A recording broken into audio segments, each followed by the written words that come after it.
The Seattle Seahawks recently beat the Cleveland Browns thanks to an interception that led to a game-winning touchdown. They now lead the division over the San Francisco 49ers, but they got another challenge that awaits them as they will go to Baltimore to play against Lamar Jackson of the Baltimore Ravens, who did beat the Seahawks last time they played, but with the addition of Leonard Williams, hopefully that will provide some help to stop Lamar Jackson.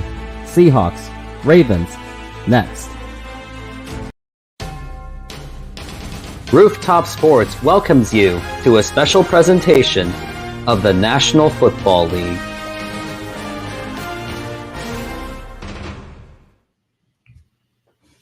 And good evening, everyone. This is the Rooftop Sports, and as you know, that this is not my traditional studio setup. It's a long story, but all I can say is, and he can say, he knows the answer to this question. Hashtag don't quit your day job. Yeah, because I have to leave at some point at 11 o'clock to meet my day job obligations. So Epic C Films right here, my buddy over here, he will be covering he'll be covering at least those 30 minutes to an hour. And hopefully I'll be able to cover that last half of the game, or at least the last 2 minutes. So let's do that. Now, before we get started, hit that subscribe button, hit the like button. This is my first official show since the start of the monetization era. So thank you very much for being part of that journey. So let's keep getting to work. Now today, we've got the Seattle Seahawks against the Baltimore Ravens, and Seattle, they will be in Baltimore. And while I'm explaining, Epic C Films will log in to that YouTube TV so we can watch the game. So he's working on that right now. So that means he needs my keyboard and stuff like that. So it's been quite a time for the Seahawks. They're now 5-2, and they just made a trade to get Leonard Williams, as you saw on that intro. And hopefully things will be for the better, as we will have to get to Lamar Jackson, because he is still a tough runner. Although he has shown some slowdowns, maybe not as much, but he definitely does not have the running levels that he did in 2019. But hopefully hopefully things will be for the better. Now, Epic C Films, he's still working on the game, trying to get to the game ready, because the game is about to start real soon, and we'll get to it eventually. As the Seahawks and the Baltimore Ravens, they will be set to play. And let's see if this happens. NFL Today. I guess there isn't. There is, yeah. Yep, there is commercial.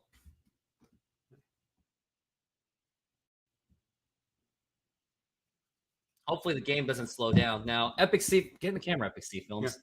So Epic C Films, how do you feel about the game?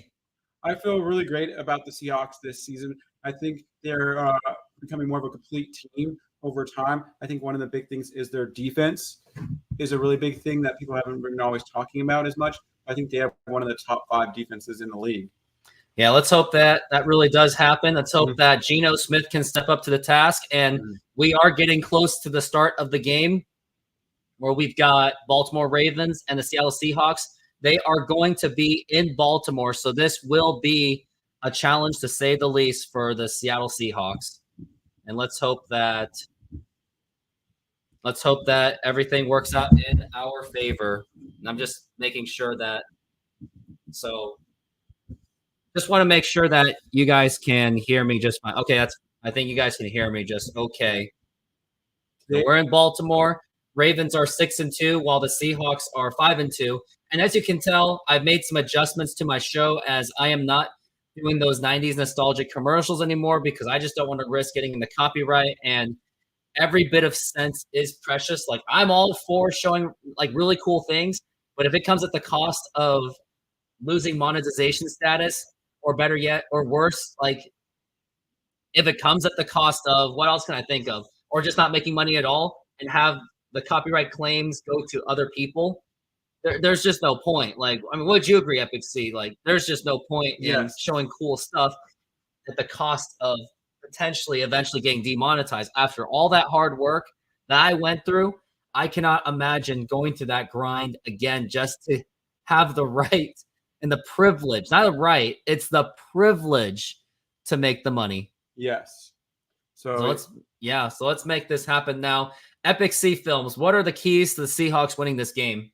Well, in the Battle of the Birds today, or the Birds Collide, some of the key things are getting to the quarterback.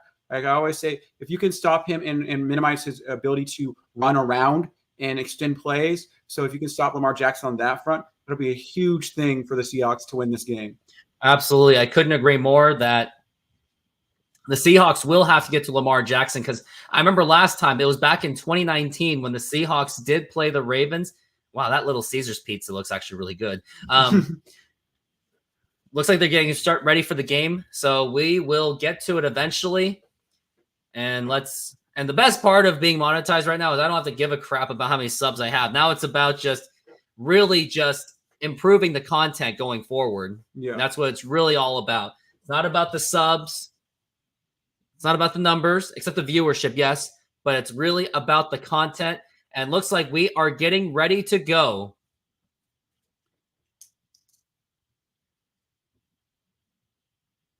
Yeah, Odell Beckham Jr. is having a disappointing start, I guess, from what they're saying.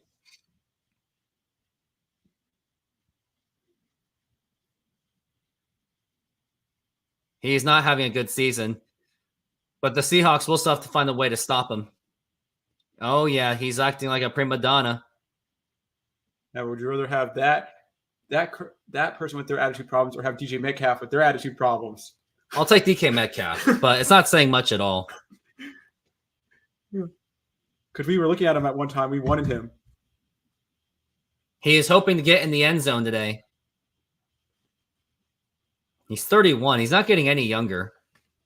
So the Seahawks, they are going to receive. It looks like Baltimore won the toss, so they have elected to defer, as everyone does, because it's all about getting the ball in the second half. Mm-hmm. And Justin Tucker, one of the best kickers in the NFL, if not the best, is about to kick this ball. And we are underway here in Baltimore, and it will go into the end zone for a touchback. Mm-hmm. Here comes Geno Smith. He is 4-1. He has four touchdowns and 1 interception in the first 4 games, but the last 3 games, 4 touchdowns, but 5 interceptions. So he's really got to bring those interceptions down. So it's going to be a challenge for him. Mm-hmm. As I think when I looked at the stats, if you remember on my video, that Baltimore does not give up a lot of passing yards. They just don't. So I would say running the ball is going to be the key for this game. And now here's Geno Smith. He is setting a motion. That was Tyler Lockett. And it's going to go to Kenneth Walker. And he gets only about a couple yards in there. So that's going to not really do much, as Baltimore looks like they are just ready to go. If I were the Seahawks, they should have wore those blue pants. But I heard there's rules where you have to wear a certain combination for some odd reason. Mm-hmm. Offensive line with Charles Ross.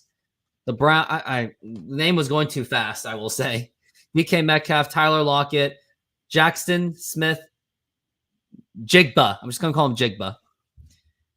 And now here is the 2nd and 9. 2nd and 9. Mm-hmm.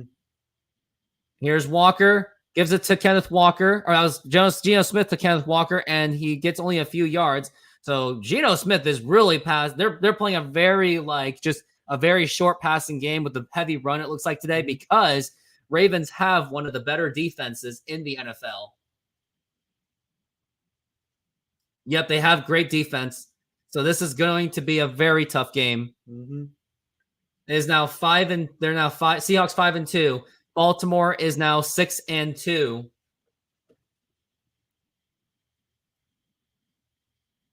Still the first quarter. Well, duh.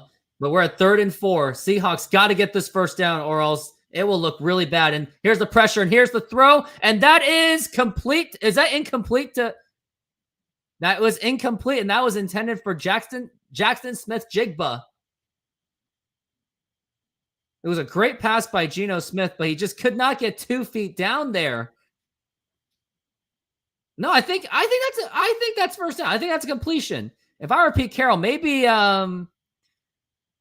challenge that call. I would have challenged that one. And of course you don't challenge it. I would have challenged it. Would you have challenged it? No, he was bobbling the ball. Great. I would have wasted on that. Now, I would have wasted on that. You got to take a risk, especially against a team like that, and especially if you're receiving first, and that's going to be a fair catch. Mm-hmm. And now here is Lamar Jackson. As this game, that possession went so quickly that they didn't even warrant a commercial break on that one.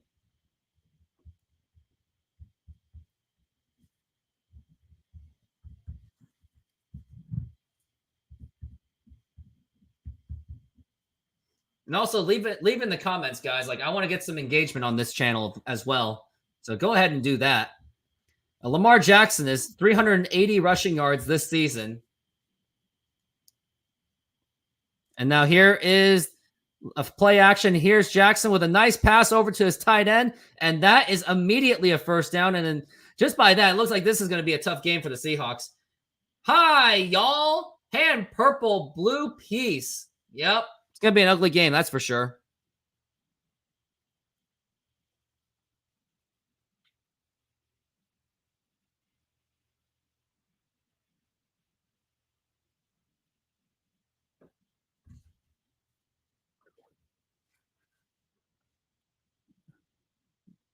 He does have the ability to run, so you got to find a way to get to him.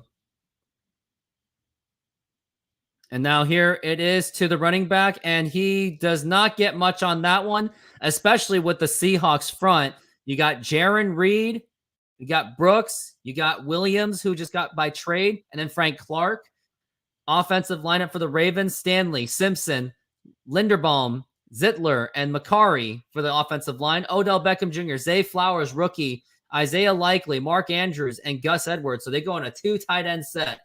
Some nerves for Jackson Smith. Stops the drive. Yep. Jackson Smith kind of reminds me of Percy Harvin. Todd Monken is the offensive coordinator. Oh, yep. That's got to be a false start right there. That has to be a false start. Yep. That's false start on the offense. That's going to be 5-yard penalty. That's Sean Hockley. His father was known to be Ed Hockley, who did retire. We really do miss that guy. Ed Hockley had a great personality. He was really fun to watch as a ref. My neck is really hurting. And that shirt was on the best back. Really should have.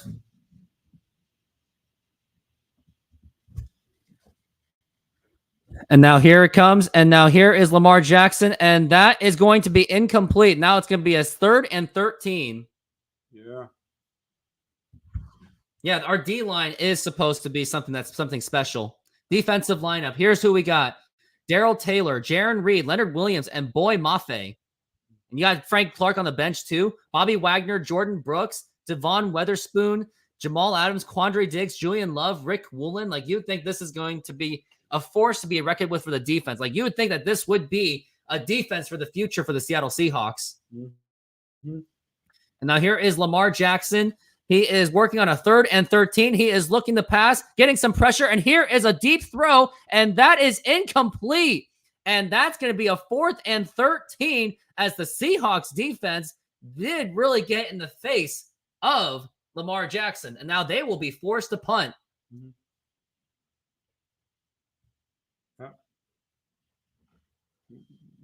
Lamar Jackson's a good quarterback. He's a good quarterback, but the Seahawks really did get to him this time. Mm-hmm.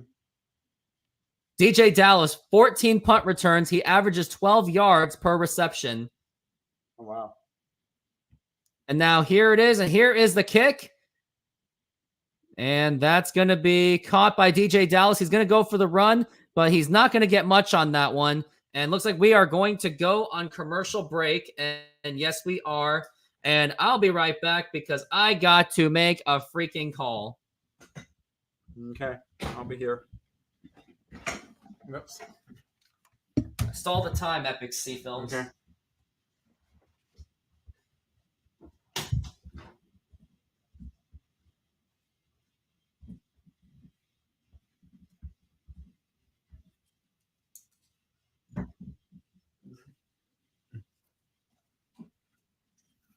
Hello. Hello, everybody. How are y'all doing?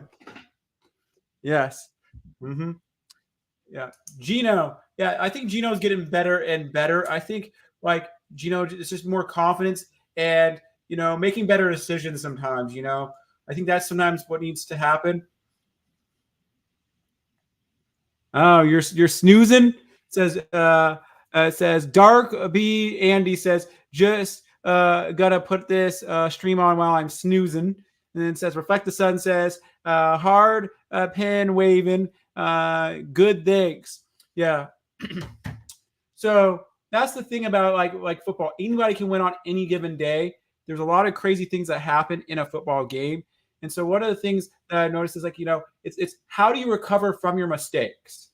The team who makes the least amount of mistakes and the team who recovers from their mistakes the best can win games.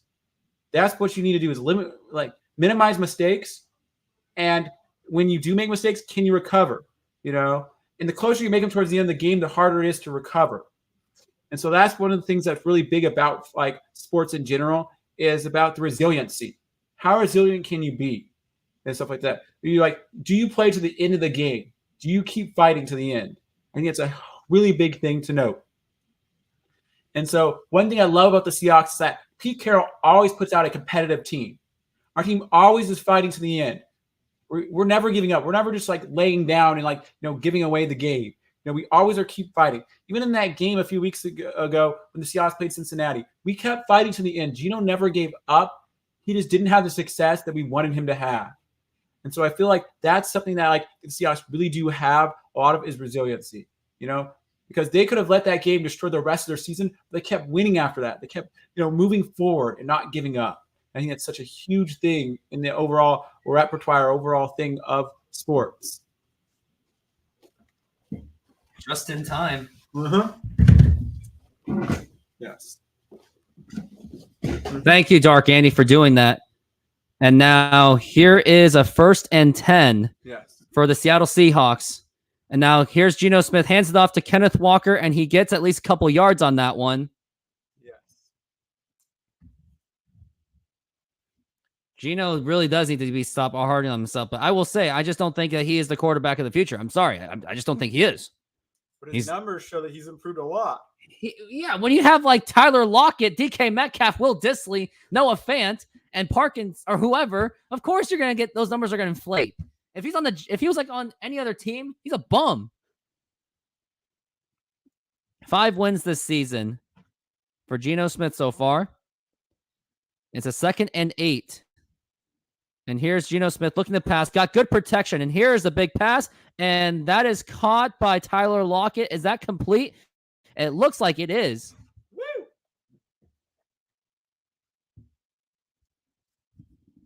You think that he can make all the throws Pro Bowl or 70?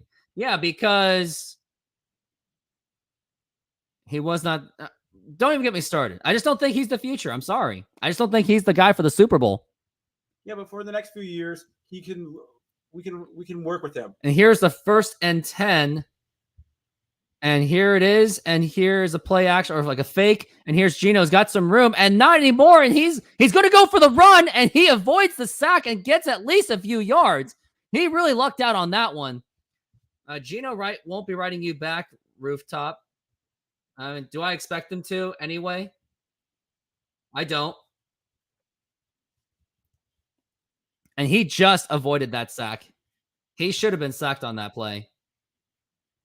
Haters back off. Mirando sings.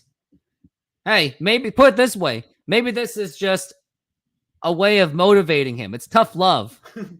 Yeah. And here is a 2nd and 5. And he hands it off to Kenneth Walker. Gets the run. And that's not going to be much at all.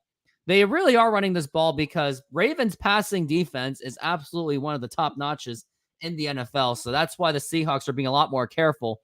But now we have a 3rd down. They got to get something because we don't want to give Lamar Jackson any kind of confidence to get any kind of scoring going. We're looking at a 3rd and 4. This is a really big play for the Seahawks. Yes, you do. Absolutely. 3rd and 4. And here it is. Here it is. He's got some protection. He's going for the throw. And it was batted off, and that is incomplete. And that's going to be a 4th and 4, and you're going to have to punt that ball again.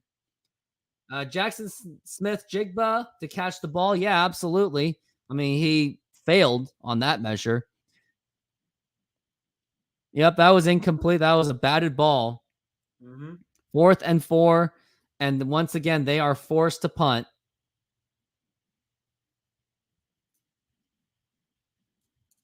Yeah, from the 44. And that's going to go in right in the inside. So there's an opportunity to maybe get a safety on the next drive as long as you can stop the run. And now we are going into commercial break.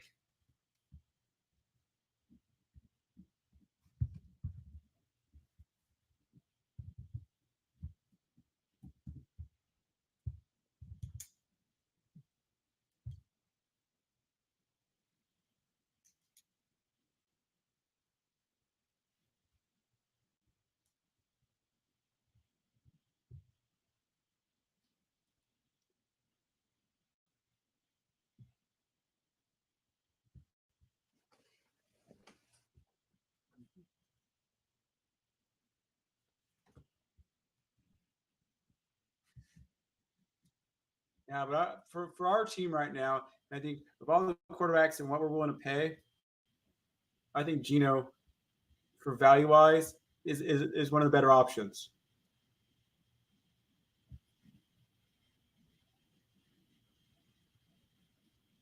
Because we don't want to pay $50 million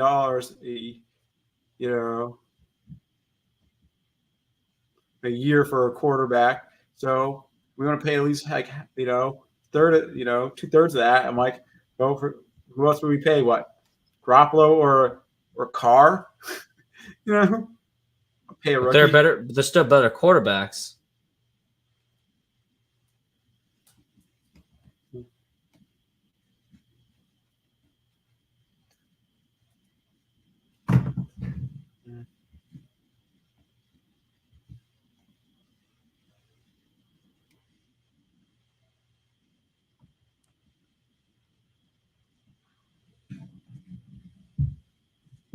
But Andy Dalton, oh God,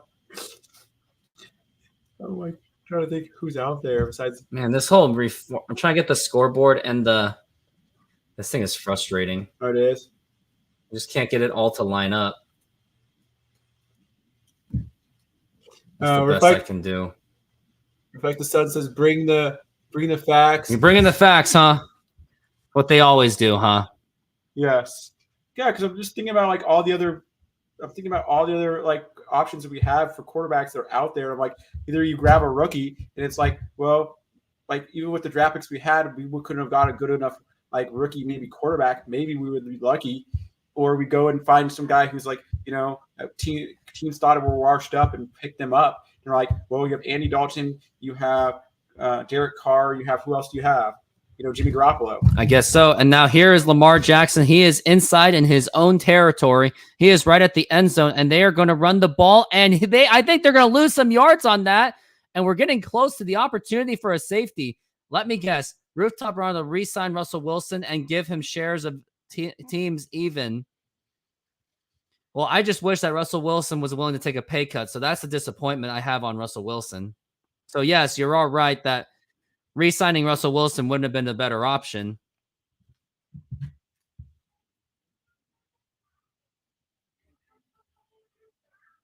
And now here is another one, and that is going to get almost nothing on that one. We're looking at a 2nd and 12, hoping for a safety on this. Yes. On.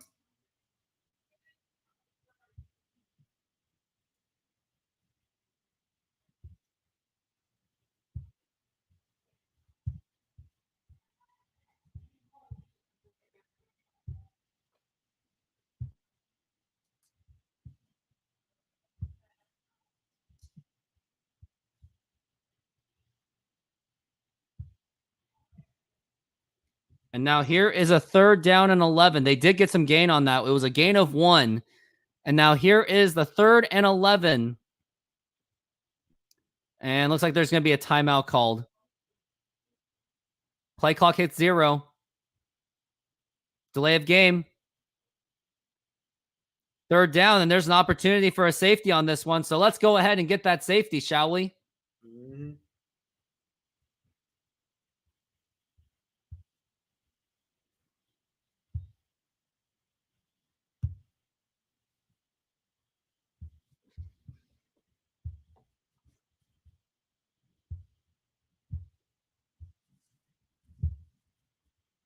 And now here it is. Here's Smith. Or that's not Smith. Here's Jackson. And that's going to be a catch, but that's not going to be enough for a first down. Not even close. Nope. Hey, Sleepy, how's it going? Thank you for being part of the show and my channel and its growth.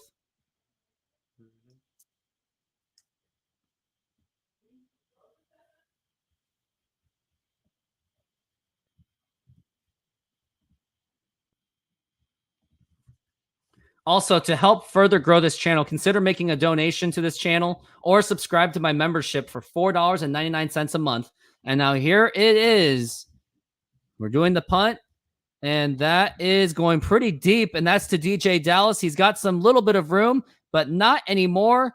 Only gets up to the 30 or the 32.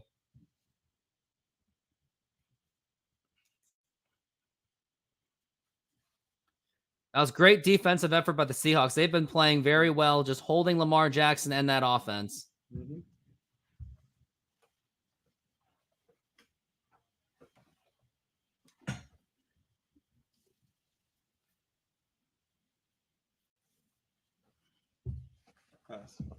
But one thing I do think about the Seahawks is that a lot of people are hyped on the story of Geno. I do think it's overhyped. Because I'm like he's good, like I consider Geno better than half the quarterbacks in the league who are starting. I put him at least better than half, and that's not saying bad. That's not saying he's great. That's where I put him, is about middle of the pack. He's not a top 5 quarterback. He's not but he's not a bottom 5 quarterback either. Yeah, I could see where someone could say, Reflect the Sun saying top 5 QB. Maybe you could put him in the top 10. Yes, because of his percentage ability to his percentage of passing ability. That is something I could see people say top 10. Yes, top 5. No, he can't compete with some of the like Patrick Mahomes. He's not a top 10 quarterback. Sorry. I could see where someone could put him 9 or 10 on the list, but I wouldn't see him in top 5. No, not even. No, if we were top 5, Seahawks would be undefeated. They would be 6-1. Yeah, because you would say that other quarterbacks are you have Patrick Mahomes, you have Tua, Yeah, Tua's up there. There's so many other quarterbacks you would argue that are doing so much better. Some people would say Josh Allen, which I think he's overrated, but a lot of people would say he's better. There's just so many other guys out there. There's Hurts. Hurts is having a really good quarterback. So you talk about who's out there that's starting quarterbacks that are better.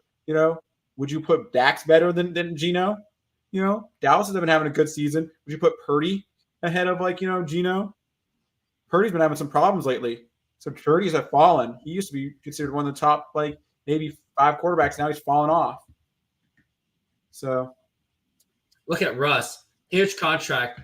Now that Denver's defense is gutted, most people got the Russ decision wrong. Now have this problem of saying can win Super Bowls. Yeah, he can't win Super Bowls now. But think about this though. Russell did beat Kansas City this year. He did. So how do you say can't say they're one of the worst teams in the league? And now here's Geno Smith on a 1st and 10 on his own 33, hoping to get some kind of momentum going after defense has provided it. And now here's Geno looking to pass, and here is the pass, and that is caught, and that is Parkinson with the catch. Mm-hmm. Geno Smith is now 2 for 4 in the pass right now. Baltimore's defense this season, 4 yards per play allowed, lowest in the NFL since 2008, 31 sacks. This is a great defensive unit. Mm-hmm.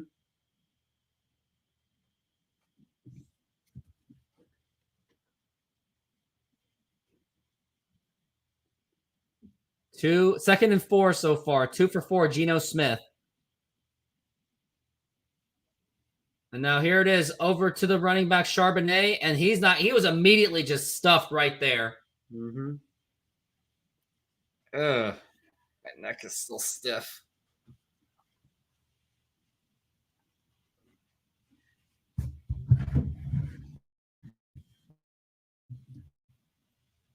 You think Russell Wilson be 3 and 4 with this Seahawks team? Yeah, because we wouldn't have much of the defense, really. In reality, we wouldn't have much of a defense. So there is a point there. Remember, Pete Carroll's never gone worse than 7, He's always won 7 wins. Yep, you're right. wins. And now we're at 3rd and 3. They really got to get this right, or it's only a matter of time that the Baltimore Ravens figure out a way to score. And here's the blitz, and that is caught by Tyler Lockett, and that's going to be a first down. Yeah. 3 for 5. Geno Smith for 31 yards so far. No, 3 for 5. 3 for 5, miss.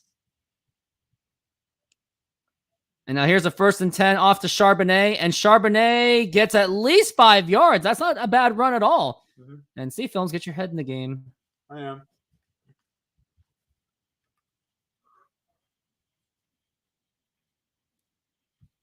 And also C-Films, in case the camera goes down, you know how to set the settings?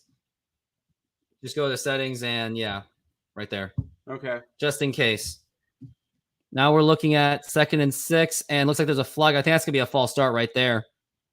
False start on the offense. These penalties will always keep killing this team. You know where reflect the sun? How about better throws by Geno Smith, huh?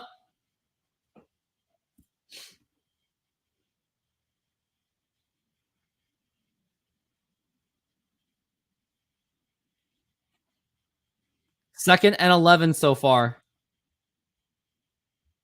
There's a 20-year vet on the Seahawks. 2nd and 11. And now here's Geno looking to pass. He's got some protection. Here's the throw, and that is incomplete. And that one just hit the ground. 3rd and 11. That was in the direction of Tyler Lockett.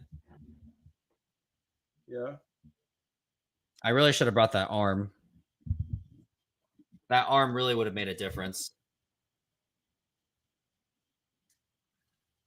Completion percentage, 3rd down is 51%, which is one of the lowest in the NFL, unfortunately. 3rd and 11. This is a big one for the Seahawks. They got to get this one right. And here it is. Here's Geno Smith looking to pass. He's pressured, and he's going to go down with a sack. We got flags going. It's probably going to be holding on an offense anyway. Yep, holding offense. Doesn't matter. Penalty decline. They're going to be forced to punt. The greatest punt game of the century. That's where we're at right now. Yes. I don't think that's not going to be worthy of a highlight on that one. It could be a defensive brawl, that's to say the least. And now here's Michael Dixon, the best punter arguably in the NFL. And now here it is. Here's the punt. And that looks like it's going to go to the 20, but fair caught. So it's going to be below the 20. And now we're going to go into commercial break.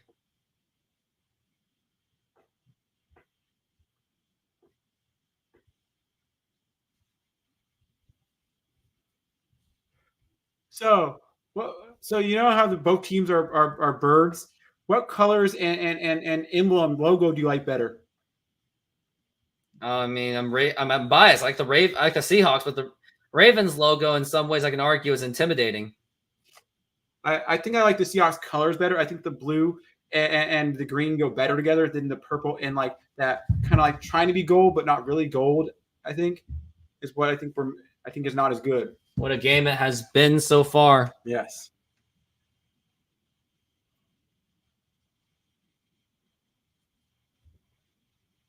Oh, great. Hey, don't drink. Yes, don't drink. One thing you can notice in drinking commercials is they never drink the alcohol. It's true. I think there's a law against them drinking in the commercials. One of my favorite shows called The Big Bang Theory. I love that show. Actually, in that show, if you actually read into it, the interesting about it. Whoa. Good Burger? Yeah, coming to Paramount Plus. November 20th something. Yeah.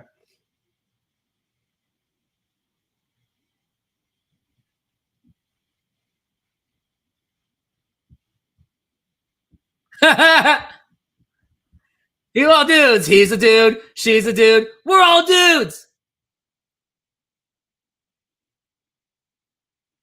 We just need Drake and Josh revamp, and Ned's Declassified School Survival Guide. So So, but the interesting about the Big Bang Theory is they never actually drunk actual real alcohol on that show. They would show bottles of wine, but it would actually be like grape juice that they put in the bottles. That makes sense. A lot of shows do that. It's so. Well, it's a safety reason. Yeah. Because they're acting the same scene like 20 bazillion times. Yeah, they don't get drunk off of that. Yeah. Well, they just brought back Zoe 101. Do you remember that show? I didn't like it. But the movie wasn't made a good. Continuation movie. I did see that. Did you see it? I haven't watched it yet. I haven't watched the iCarly one. I have seen the Raven one. That's so Raven with Raven's house. Who knows? They've done a lot of Speak of Ravens, now they are back on the offense. 1st and 10 for Lamar Jackson. Mm-hmm. At some point, someone's got to score, and I feel like it's the Ravens that are going to be able to do it first. It's only a matter of time. And now here it is. Lamar faked the handoff, and here's Lamar already pressured, and he's going to get a few yards out of that. I mean, just by that, it looked like a sack, but he's still got a few gainage on that, unfortunately. Yeah. But we did slow him down.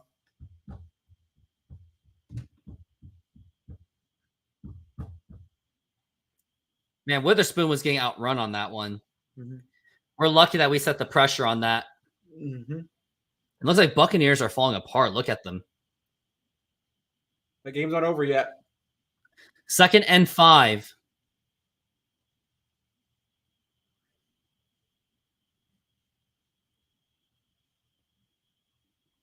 Second and 5. Here's Lamar. Gets it to complete, and that's going to be some yards on that one. And he gets it to the 40.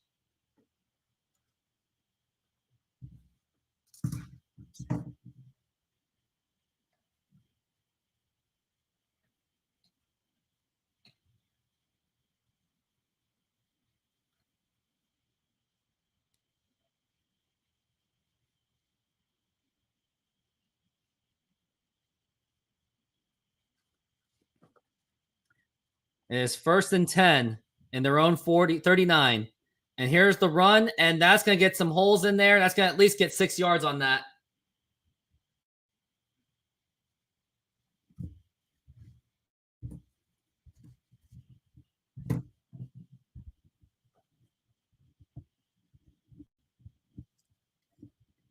Second and 4.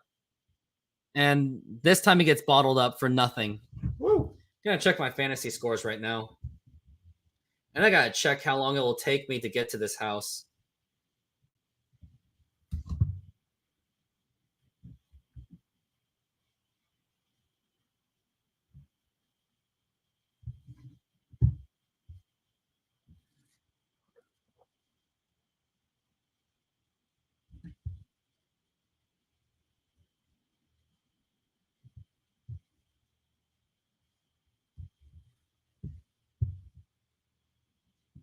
And now here's Lamar Jackson looking to pass, and he gets it wide open, and that's going to be a first down. That is to Odell Beckham Jr.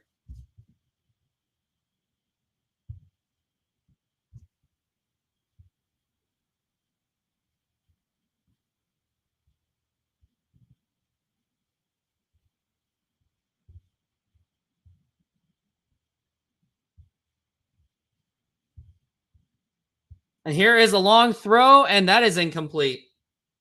That could have been dangerous.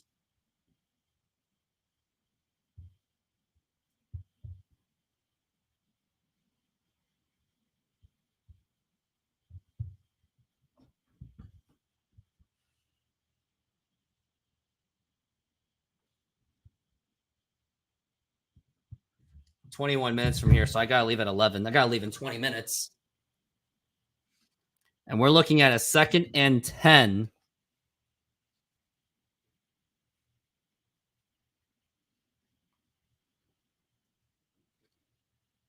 Now here's Lamar Jackson. He's looking to pass, and he's got it complete, and that is to Mark Andrews, and I think that's going to be a first down. And it was just a matter of time that the Seahawks was just going to give it up at some point. And here's the game break. They're showing Houston. Looks like they're off to another lead. Another touchdown. Oh, no, that's Tampa Bay. Wow, 10-7. Told you, their season's not over. And another run, and that's going to be a first down.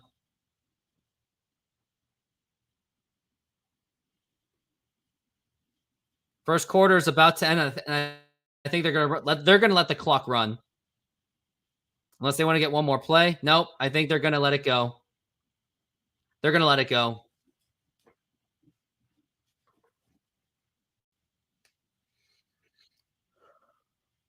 Ugh.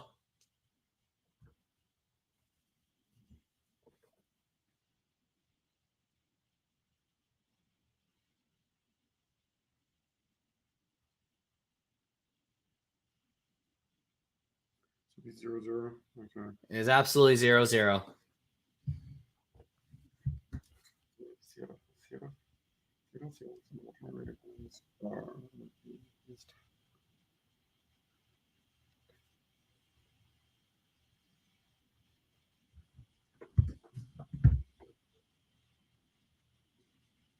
Room. You know, weird spelling of room. At this point, I'm gonna show this video again, the cringe video. Yeah. Cringe fest.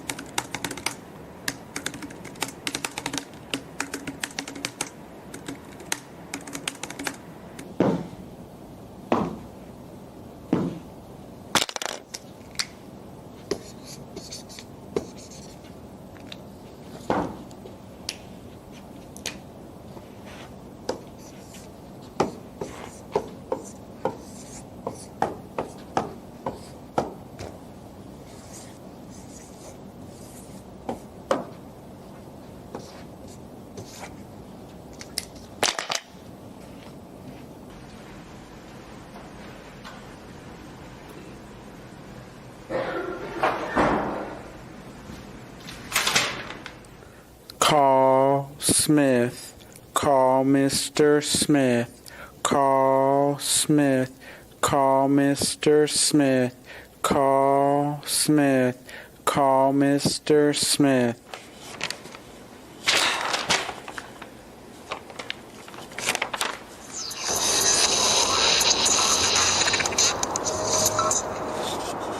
Hello? I want to quit college.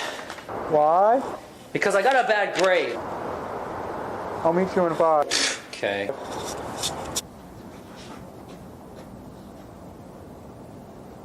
Why are you here? I already told you that. We're back from the break. I know I didn't get to finish that, but I'll play it eventually. I hope. We're at 1st and 10. We are inside.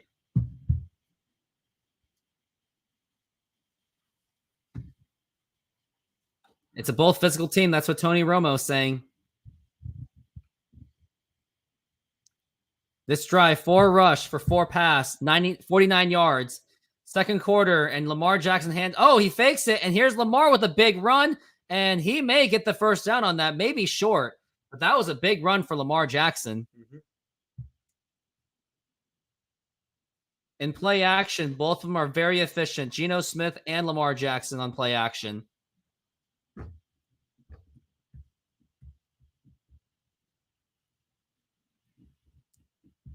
But only one play action today.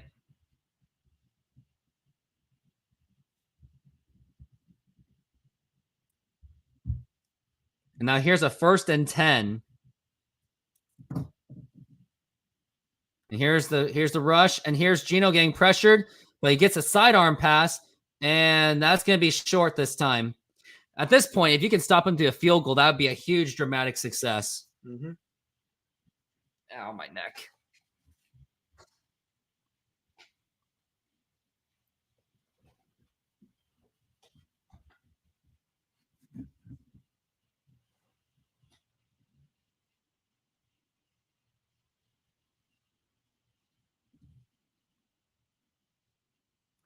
And now here is the run, and Lamar, it looks like he fakes it, and he's going to go for the run, and he gets a first down.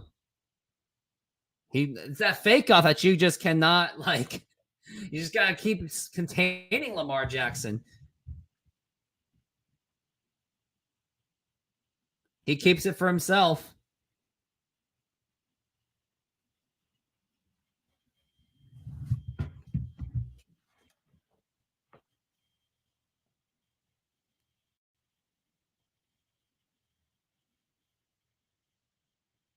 I would agree with that. They're not wrong about the Ravens, about Super Bowl aspirations. And now here is the handoff, and he races it in for the touchdown, and Baltimore gets on the board 6-0. And Edwards was not even touched at all on that one. And Baltimore does take the lead.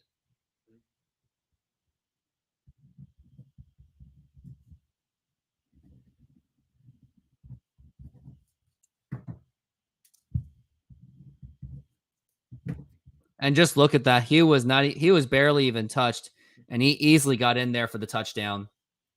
I got 15 minutes left until I got to run, and I'm going to have Epic C take over. Mm-hmm.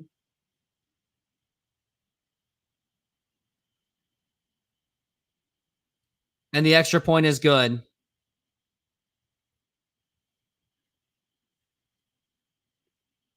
I had Dobbins, and he's hurt. And we're already on commercial break. So let me finish this show, if I can.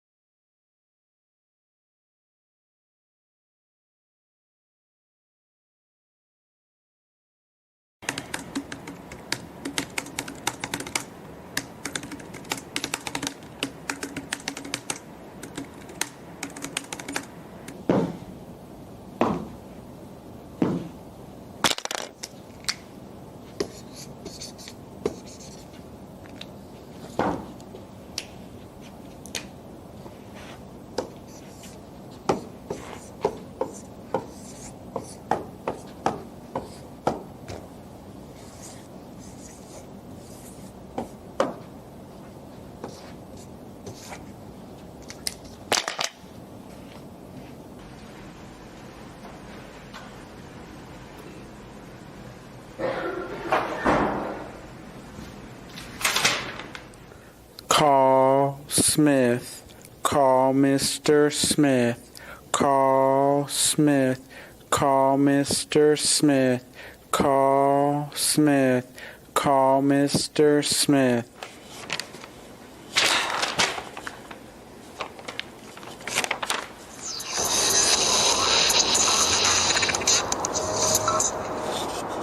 Hello? I want to quit college Why?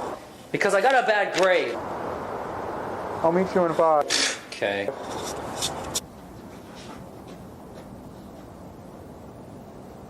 Why are you here? I already told you that. Tell me in more detail.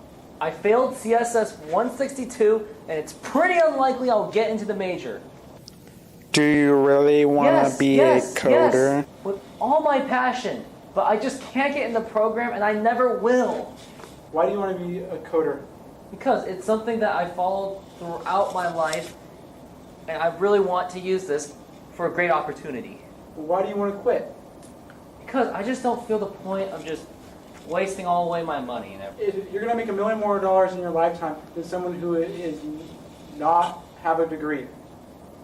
Also, most people in college stay in college now for almost 5 years, so they have most likely retaken classes. It's no big deal. Wow, I can't even finish anything at all because now the game is back.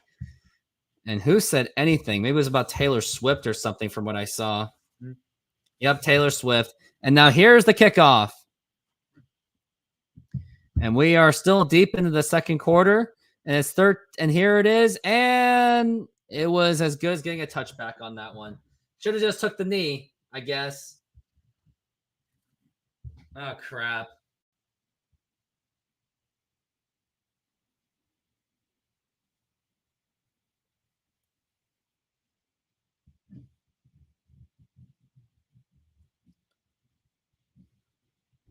They've traveled 13,000 miles, but they've been playing very well this season. So it really proves that it's about how you condition yourself rather than like blaming so much travel or something. Yeah. It looks like I'm projected to win so far 53.6 to 32 in my fantasy football team. Mm-hmm.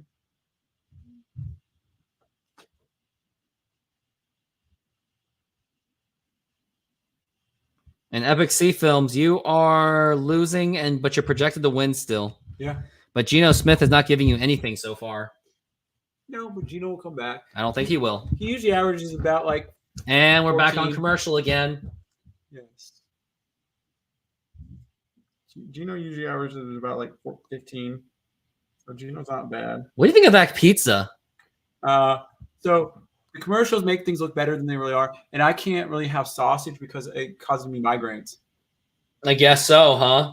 Yeah. And yet we're having pizza today. Does it have chicken wings too?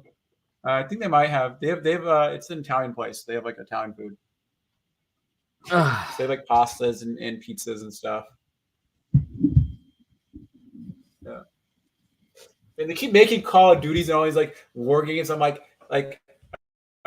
is it the same game every year? Yeah, it's pretty much the same game every year. It's like, why buy? They're just milking it. Yeah. They should do it every few years. People only buy a game every few years, but people are on a staggered thing. Like when I used to buy sports games, I'd get a sports game maybe every 2 or 3 years, a new sports version. Uh-huh. Like when I got NBA back in the day. Like, did you get an NBA game every year? I had a stretch of that. You did? I did. Oh, wow. I was like, first it would come out and they were like $50 a game. And then all of a sudden, like in 6 months, they were like 40. And then like in a year, they're like $30. And then like 2 years later, they're like $10 at the store. And you're like, what? It's like over a year later, they're like $10. It's like right last year's model. 4 concurrent viewers so far. If you haven't done so yet, not only hit that subscribe button, but also donate to the channel as well. Mm-hmm.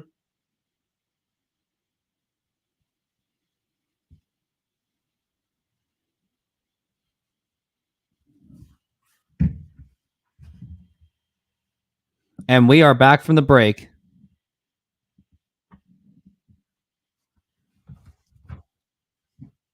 Sweet.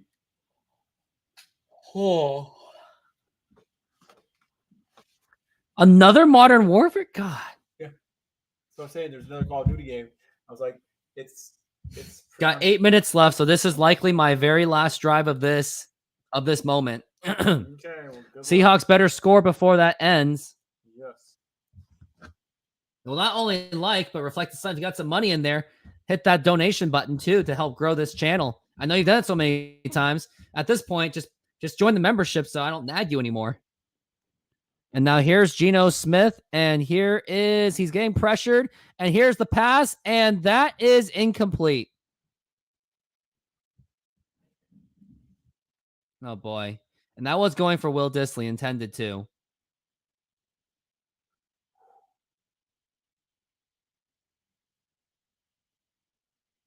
Clowney. I think Jadeveon Clowney's a Raven now. I mean, yeah, Seahawks really got to score, no doubt about it.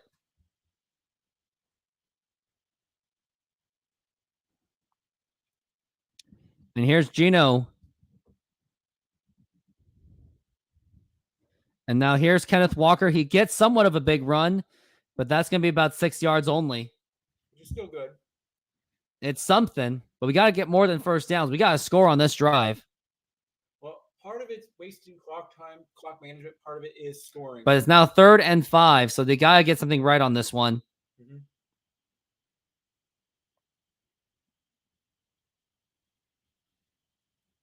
3rd and 5. You pass or do you run?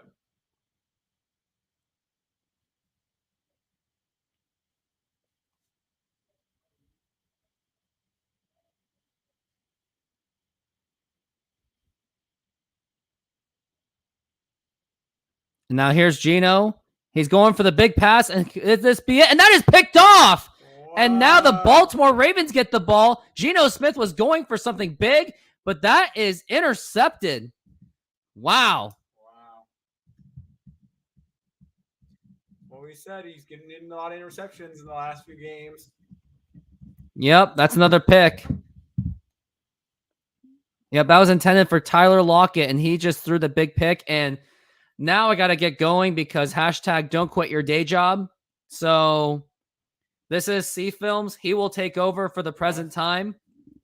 And thank you very much for being flexible with me. In the meantime, if you could just hit that donation button, even just $1 or $2, yeah, I'm okay with that. Doesn't have to be a big one. Or better yet, if you don't want to get nagged, just go ahead and just join the membership. Put it on the membership. You'll get some more benefits out of it. So join that if you don't want to be nagged too much. All right. See films, take it away. Okay. Here's that headset too. Okay. Thank you. Mhm. Okay.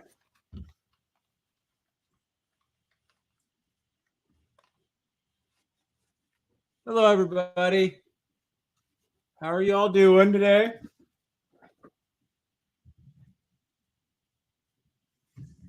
Woohoo!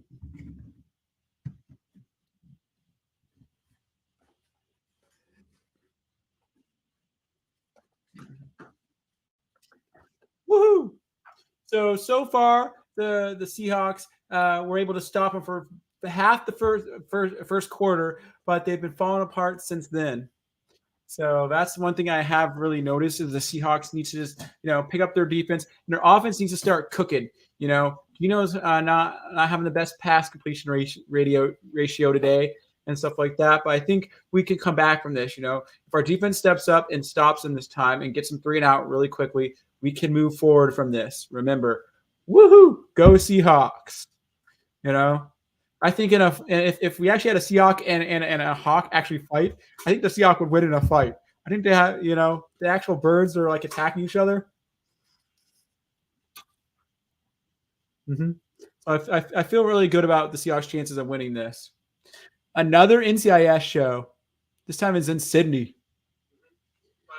feel really good about the Seahawks' chances of winning this. Another NCIS show. Yeah. Be a little closer. Okay. Just like that. Okay. Right, good. Later, man. See ya.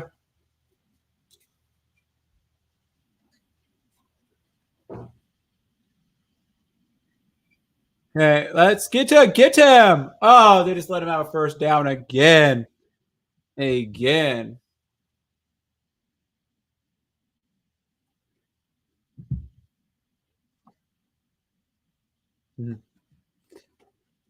So that was Lamar Jackson running for a first down. Lamar Jackson.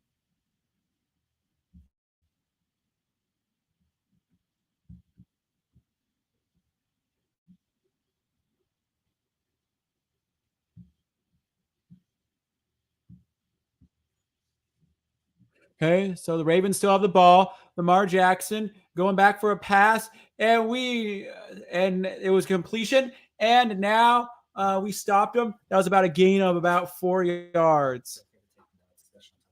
Okay, got it.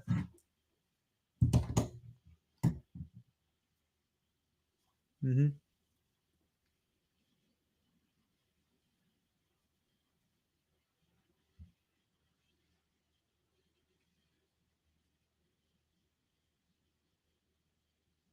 Okay. So it is 2nd and 4. 2nd and 4. Ravens have the ball. Come on, Seahawks. Let's stop him here. Let's get to the quarterback. Get him. Get him. Was that a fumble?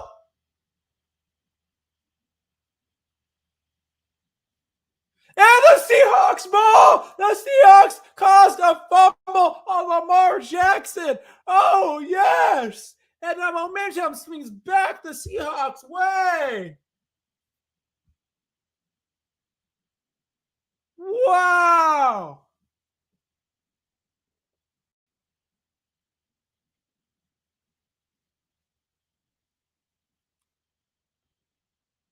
Mafe causes a fumble on the quarterback, Mafe.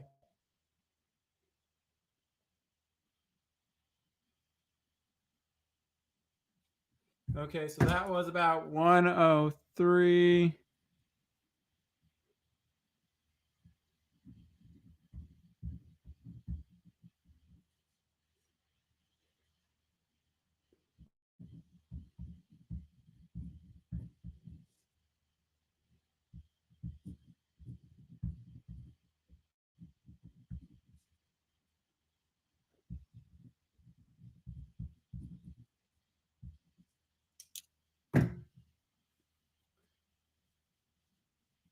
Woo!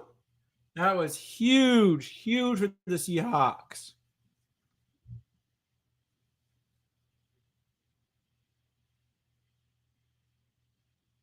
Oh. And Chicago's winning 14-7 over their New Orleans Saints right now with 12 minutes left in the second quarter.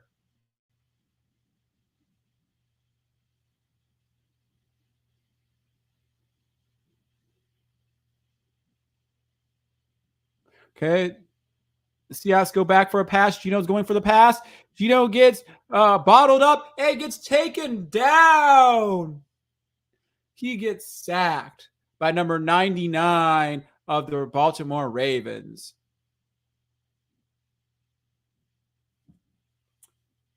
Reflect the Sun.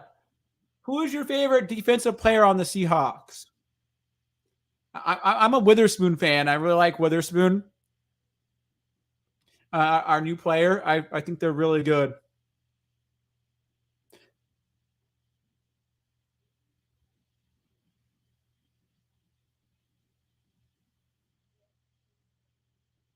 Okay, we pass it to Jake Bobo. We get a few yards out of that, but not enough for a first down.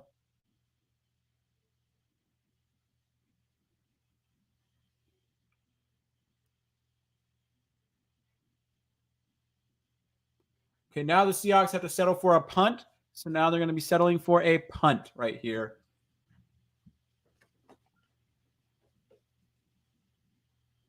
Okay, so our punter is Dixon, number 4. They just punted the ball, and they punted it all the way back to end. So they were within the 20-yard line. So we punted all the way back to the other 20-yard line.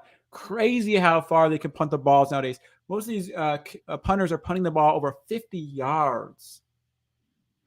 That's over a half the distance of a football field. Yeah, but no, I like what because my thing a lot of times is I like very versatile players that can do a lot and stuff like that. Like that's why I like that's why when I look at like different sports, the player who's very versatile, who can do a lot of different things and do it really well, I kind of tend to like more than someone who's really good at one thing. I'm more for the jack of many trades. You might not be a master of all of them, but if you're good enough to shine at a couple of them, I feel like that's really cool. And so that's kind of the kind of players I'm looking for. And so we just gave the ball back after a 3-and-out to the Baltimore Ravens. So we punted.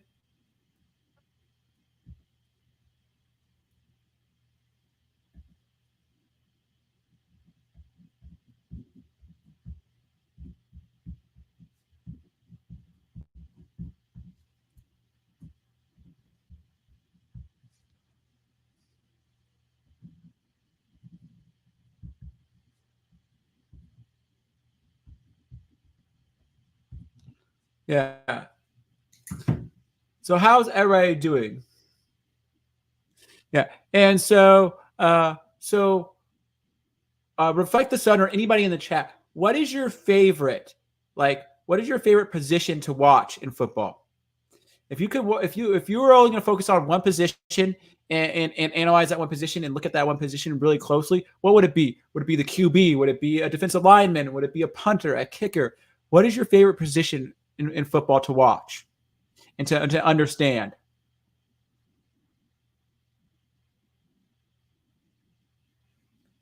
I think a lot of people would go with QB. Like at first thought, I think a QB would be a really would be a fun one. Like I would want to. I've been thinking about doing an analysis on QBs and figuring out who my favorite QB or who the best QB has been the last X number of years, and stuff like that. And I think that would be really cool to do. I think other interesting ones would be like wide receiver. I think wide receiver would be the interesting one, or even running back.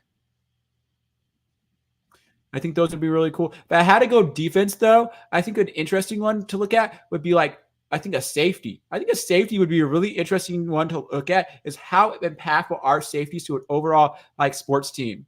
Because they're the last line of defense before someone scores a touchdown.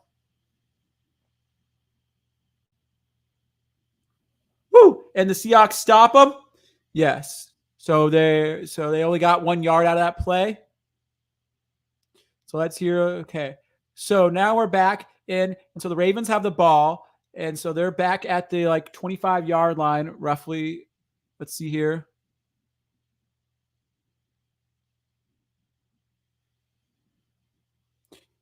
Yeah. So where are the Ravens at? The Ravens are at the 18-yard line. And so the Ravens just handed the ball off for a run, and they got the first down. Lamar Jackson hands it off to his running back, and they get the first down. That was Mitchell with the first down.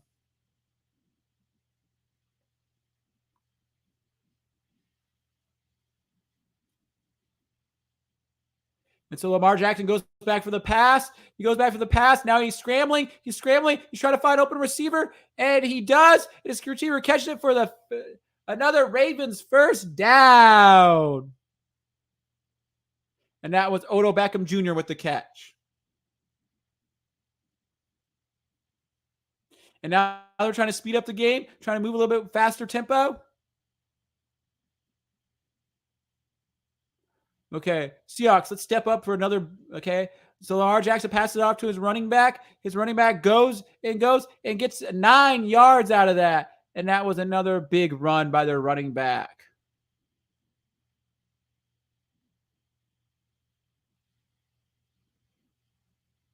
And that was another big run by Mitchell of the Baltimore Ravens.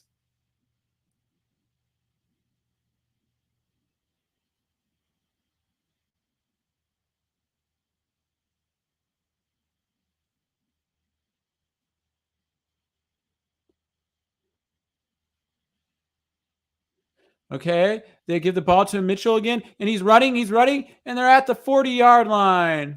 They made it to the 40-yard line.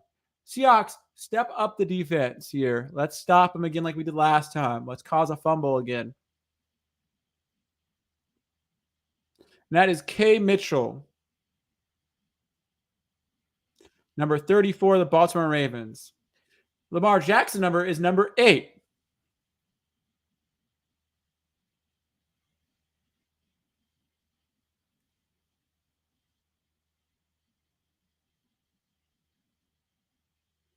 Okay. And then Lamar Jackson keeps the ball. He's running. He got the first down and a couple extra yards.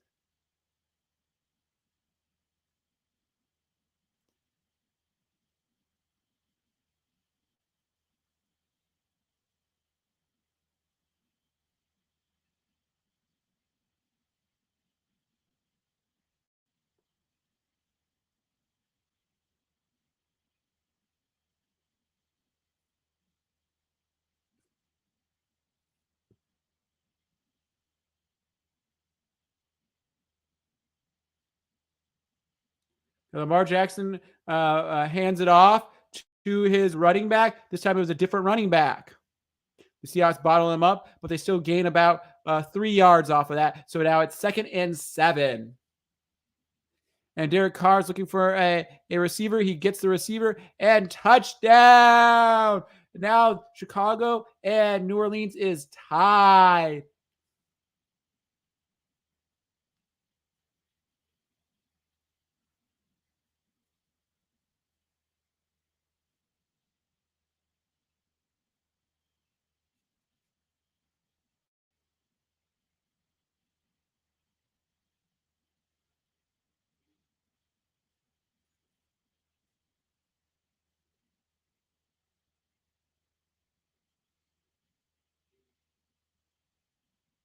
And so now we're at a timeout. And so one of the questions I want to ask the audience here. So Sleepy, I asked him was what position are you interested in looking at and like watching during the game? And they say it has to be the QB for me. And then so one of the questions I would say is, who is your favorite player on the Seahawks right now? If you could choose one player and only one player, who would be your favorite player on the Seahawks?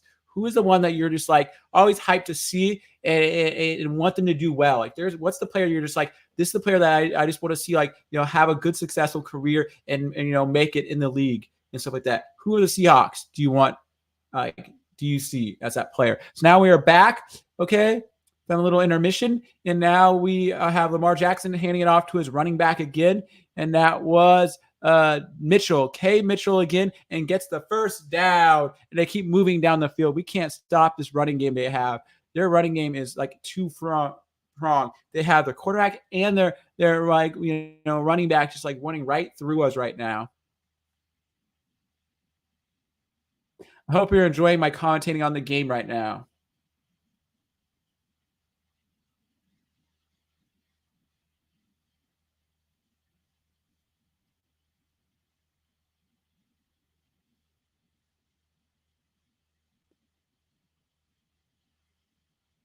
Lamar Jackson's going back for the pass. He passes it. The guy catches it, and the guy stays on his feet, and they're in first and goal territory. They just got another first down.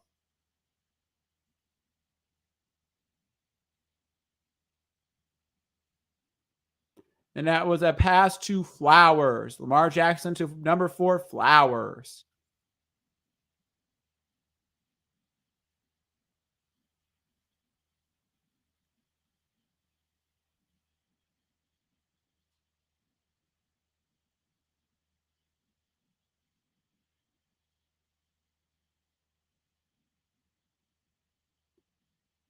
Okay, he hands it off to Mitchell, his running back, and they get eaten up. They just get stalled right there. The Seahawks just get right to them. Oh, there's a flag on the play. Let's see what this flag's all about.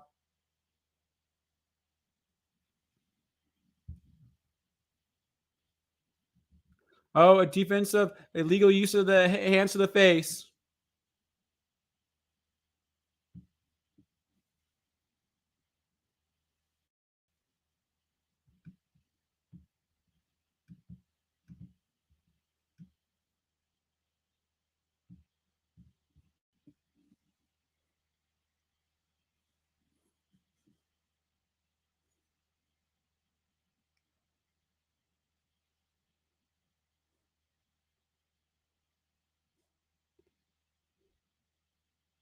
And they hand off to a running back, and he powers himself in. That was Gus Edwards for the actual for the touchdown. So the Ravens score their second touchdown. Now they're up 13-0. 13-0. The game is still not out of reach for us. We just need to start clicking on things, and our defense needs to start stepping up,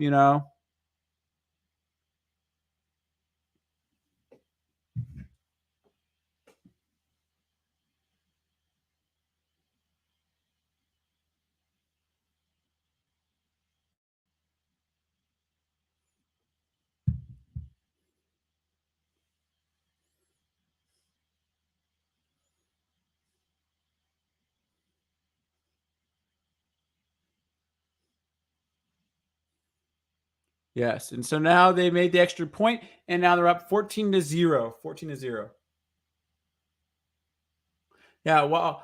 So what's interesting about the interesting fact about Kenneth Walker is that Kenneth Walker, height-wise, is one of the smaller actually running backs. He is only 5'9", but if you look at the actual weight of Kenneth Walker versus like Charbonnet, they almost weigh about the same, even though Charbonnet is about 5 inches taller. If you actually look at the stats here, you could actually see Kenneth Walker. So Kenneth Walker the third, he's 5'9". Let's see.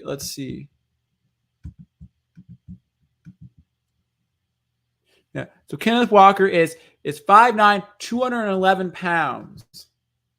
And we have Zach Charbonnet. I don't know how to spell it really.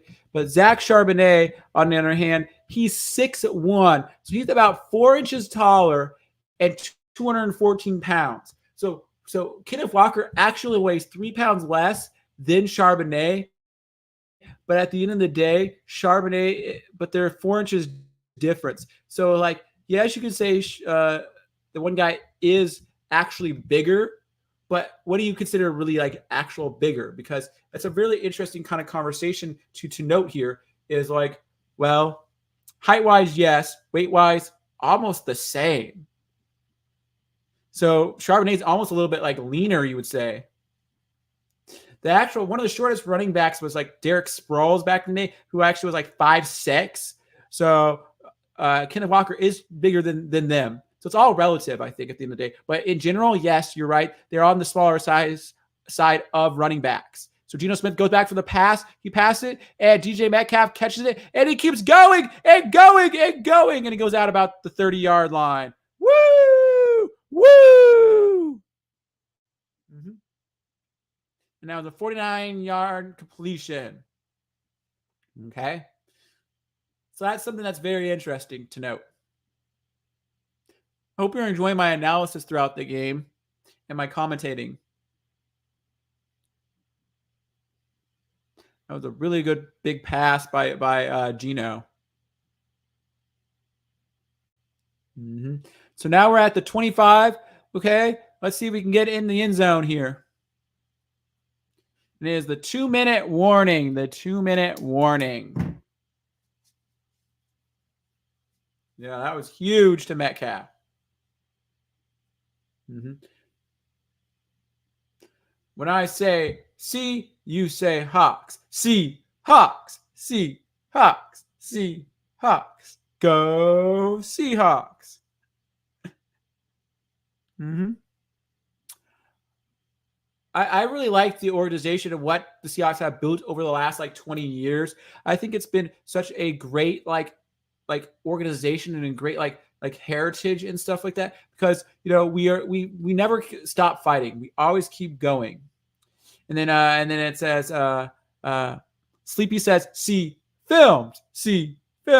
Yes. So one thing I'm really passionate about and really interested in is I am a enthusiast. So I am a knowledge and enthusiast on movies and TV. That's why films is in my name, because I love watching films, watching movies, watching media. Media is so fun. As you think about this, a football game is shown using media. And that's something I'm really passionate and interested about. One thing I actually have a degree in is media and communication studies. I'm so passionate about it, I actually got a degree in it. I think communications is very key in our life. That's one thing I want to get better and better at is my communication skills. And so thank you all for being here and listening to this and stuff like that. They're showing a Rob Gronkowski commercial, But yeah, what's really interesting is just like kind of the journey you go on and the things you learn from getting out there and getting to know people and stuff like that. But if you're really interested in learning more about me, check out my website, cfilms.com. It is a really great resource to learn about Northwest media. If you're really interested in the Northwest United States media, please check it out. There's a list of movies that were filmed in Seattle, a list of movies filmed in Portland, Oregon. There's fact pages about Seattle, about the Northwest. I also have a list about athletes born in like Seattle and stuff like that, and born in the Northwest. You can learn so much about those things. One of our most famous athletes from the Northwest, we have two of them, Brandon Roy and Nate Robinson. Nate Robinson actually was in the slam dunk competitions, in the NBA. So that's something really big. And then Brandon Roy played for the Portland Trailblazers, a team in the Northwest. He actually played for a Northwest sports team. So that's just some really big things to note about. They were both born in the city of Seattle. So really interested in that. A lot of great nuggets and information about sports things related to the Northwest and about this whole community.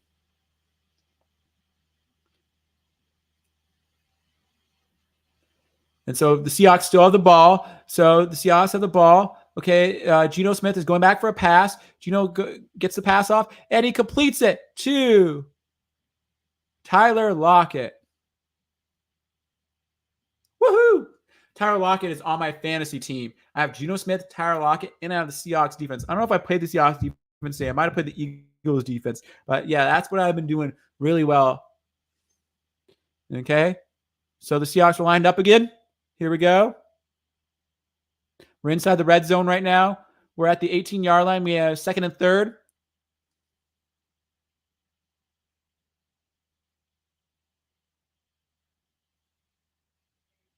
And Charbonnet gets the first down. He hands off to Charbonnet, and Charbonnet gets the first down. Yes, C-Film 6 Degrees of Seattle. Is that the one? Yes, that is my website. I actually developed that website. I've been developing that website since 2016. That is my website. The reason why it has the slogan 6 Degrees of Seattle is if you ever heard of the 6 Degrees of Kevin Bacon, My whole point of my website is tying things back to Seattle and to the Northwest.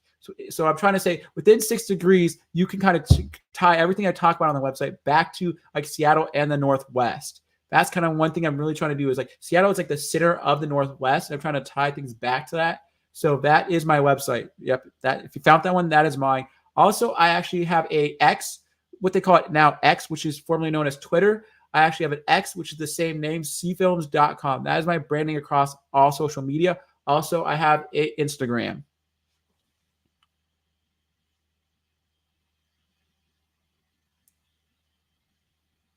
Okay, the Seahawks go back to the pass, and he throws it, and incomplete pass. 2nd and 10.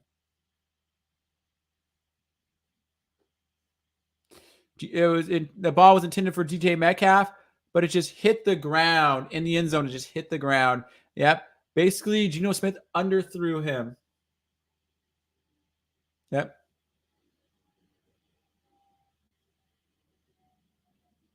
Yep, they handed it off, and they went nowhere. Yep, Geno Smith hands it off to one of his running backs, and it was Charbonnet, and they went nowhere. They got bottled up really quickly. So now it is 3rd and 11. Hopefully we can get these 11 yards to keep the drive going because we need to score a touchdown. Yep. There is a minute left in this half.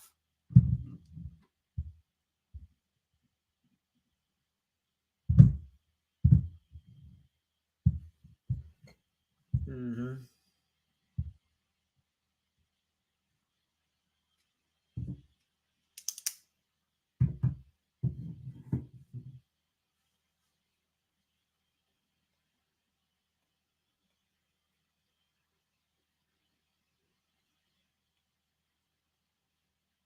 Okay, here we go.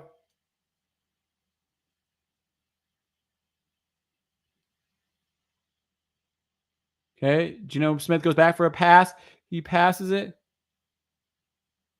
And it was batted down.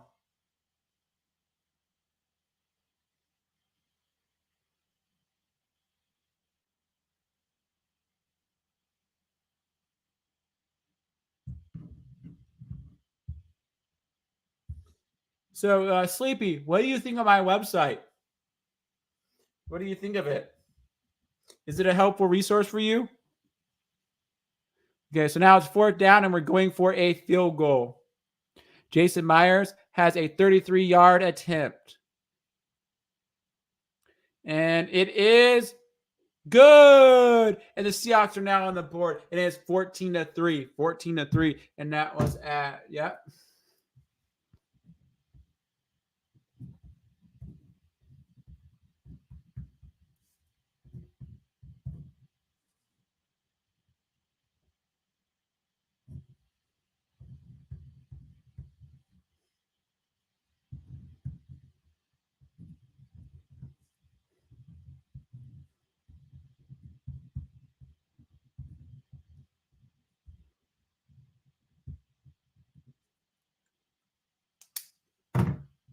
Mm-hmm. Yep. Woohoo! And we're on the board. We're only down by 11. There's 59 seconds left in this quarter, in the actual half.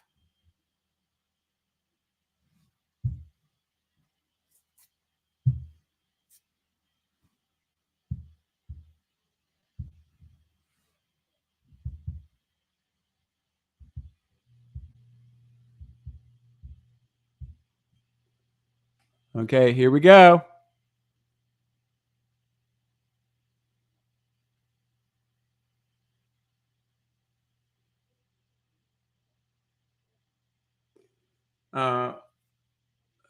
Looking at it for the past couple of minutes, and I like it is easy to navigate and tells you a lot. Well, thank you very much, Sleepy, for checking out my website. I'm glad you actually liked my website, and I'm glad you said it was easy to use. That's one thing I really pride myself on is I want people to have quick information. I want to give people quick, fast information. One of the things I was trying to do is kind of do a juxtaposition to like the Wikipedia kind of thing where they have big long paragraphs. And so Lamar Jackson goes back for the pass. He passes it, and Odell Beckham Jr. Catches the ball. The ball falls out. And the Seahawks recover the ball.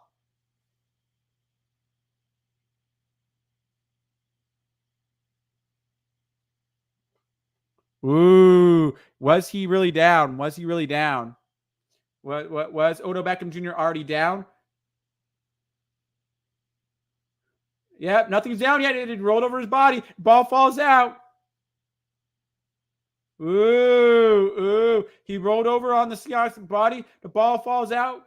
Oh, was the knee down first? Oh, that's going to be. Oh, was the knee down? Yep.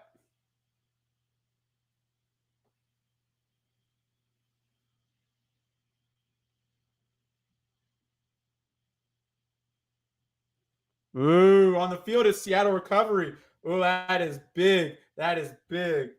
But thank you very much for checking out my website. One of the things I try to do with my website was like Wikipedia has this like quick facts side column for a lot of its like pages. And so I wanted to focus on that and not on the fact of all the big heavy text because it's kind of hard to navigate Wikipedia for me sometimes because it's so densely paragraph based.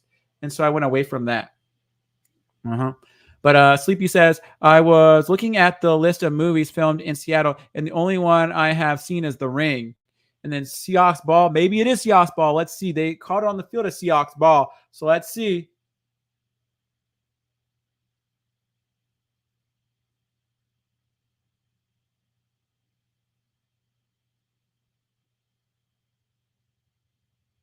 Yep, it looks like a fumble. Looks like a fumble.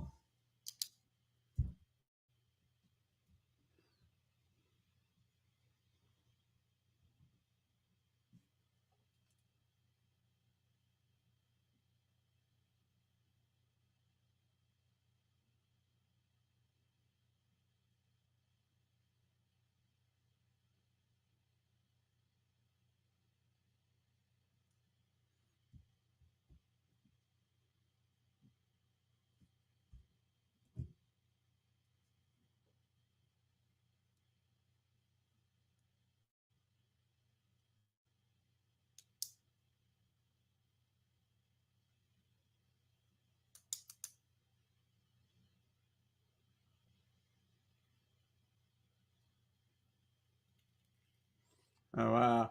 Let's go. Can we please score on this drive? Even a field goal. Yeah, that'd be awesome. That would be awesome.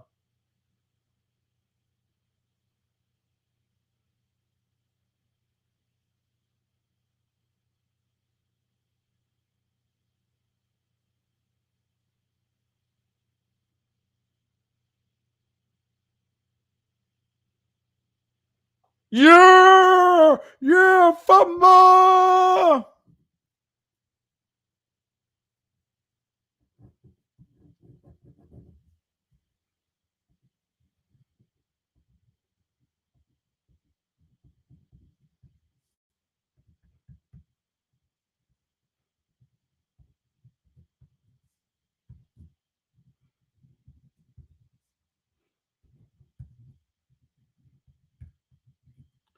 Woo! Here we go.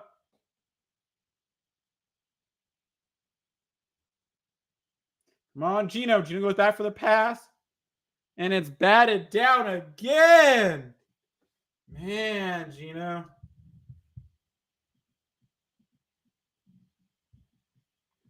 Mm-hmm.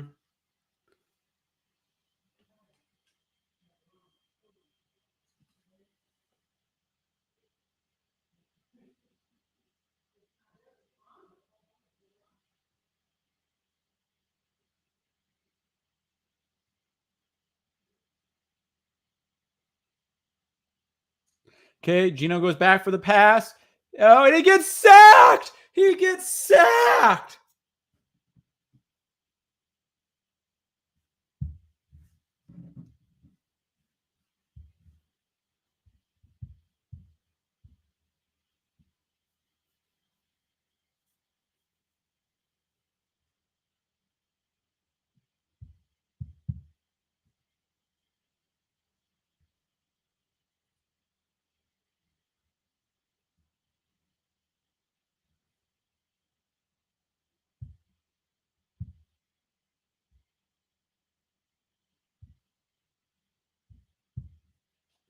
Come on, Seahawks.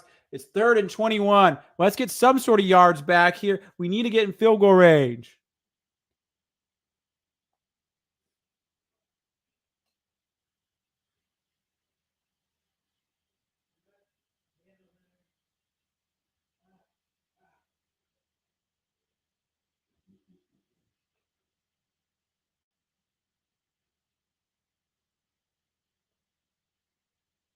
Oh, no. And Gino just, oh, no.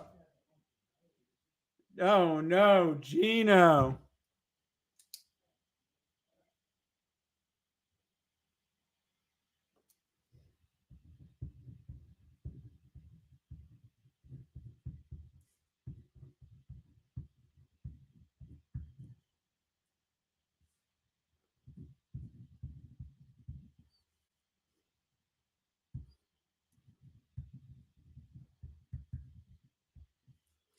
Oh, man.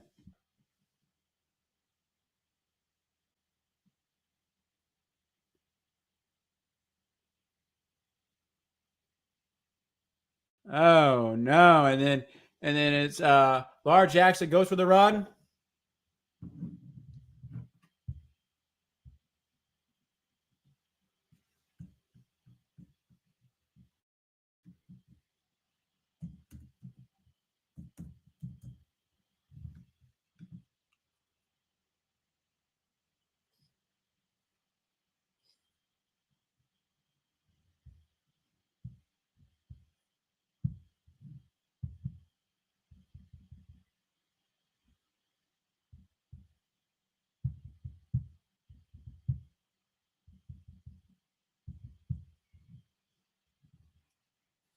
Okay, 28 seconds left.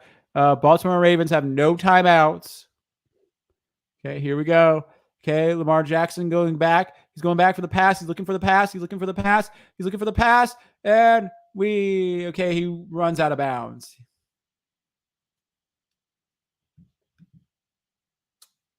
Thank you, Sleepy, for chatting with me. I really appreciate it. Thank you.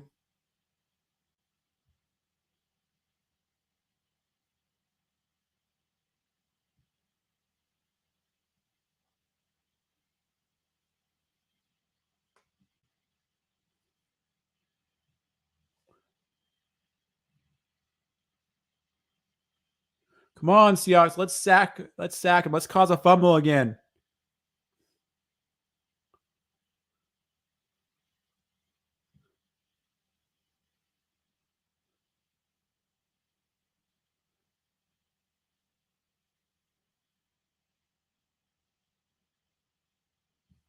Okay, it's 8 seconds left. Okay, the Ravens went up and clocked it at 8 seconds. 8 seconds.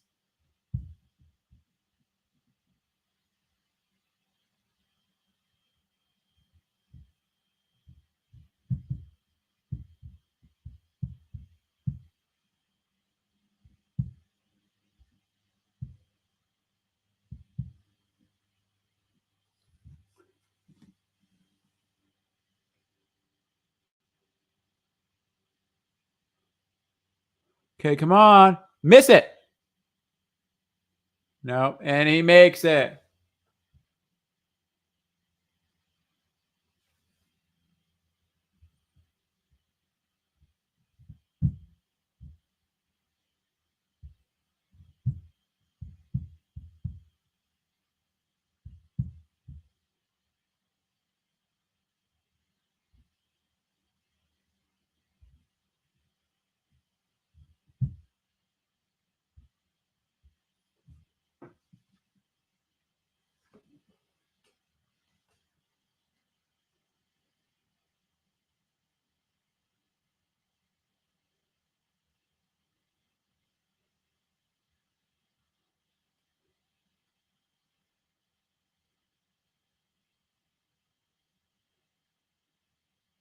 Wow.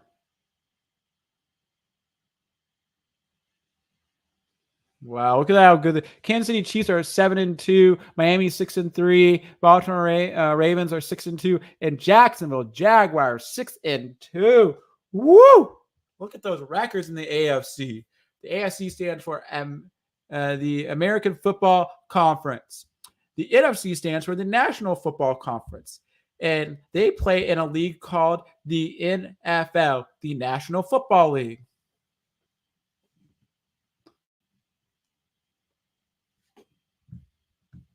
Okay, the Seahawks ran it back, and that's the end of the clock. So they kick the ball to the Seahawks, and that's the end of the half.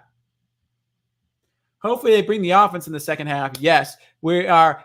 So the Seahawks are at 3, and the Baltimore Ravens are at 17 right now. So let me get ready here. I gotta get my post ready here. Seattle Seahawks are down 3-17 to the Baltimore Ravens at halftime. Hashtag. So it is halftime. How is everybody doing today?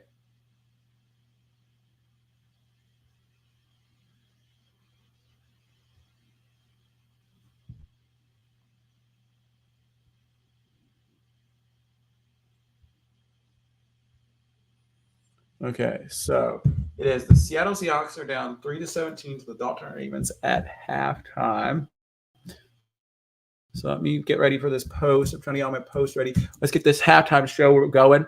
Okay, let's look at the scores around the league. Scores around the league, and I'm about to post this.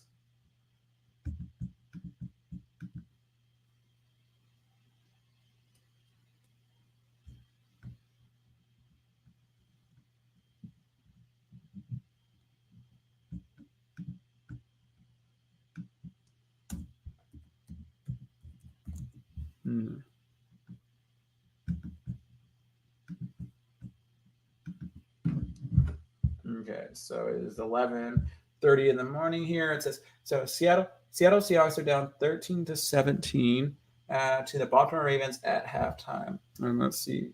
Okay. And we're about to get our halftime show going here. We're trying to get the scores loaded so I can tell you what's happening around the league. Okay. Okay. So earlier today we had the Kansas City Chiefs.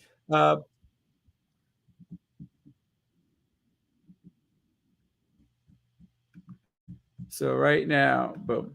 Okay, so around the league right now. So Thursday we had a game, and then there was a game actually today, earlier today. So let's go through that. Okay, so on Thursday night there was a game. It was the Titans versus the Steelers, and that game ended up being 16-20. Steelers took that game.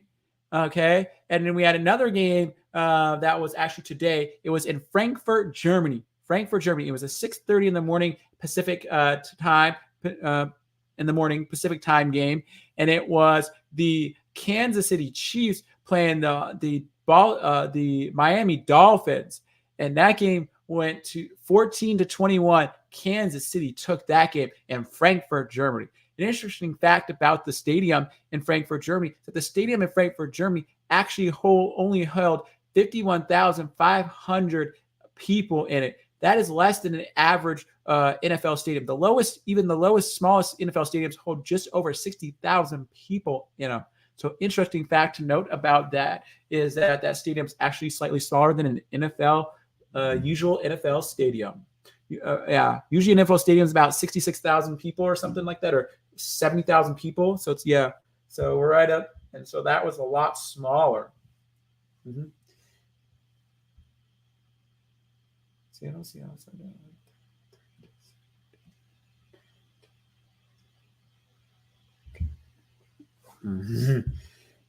So I just posted my post. I do posting on X. So if you want to keep up with me on X, you can.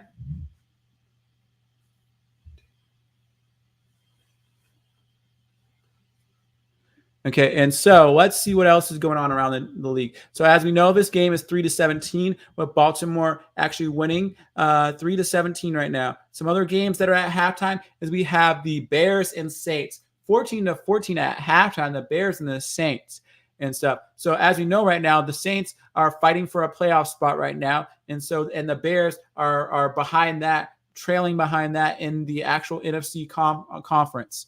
Another big game is the Patriots and the actual Commanders, 14-10.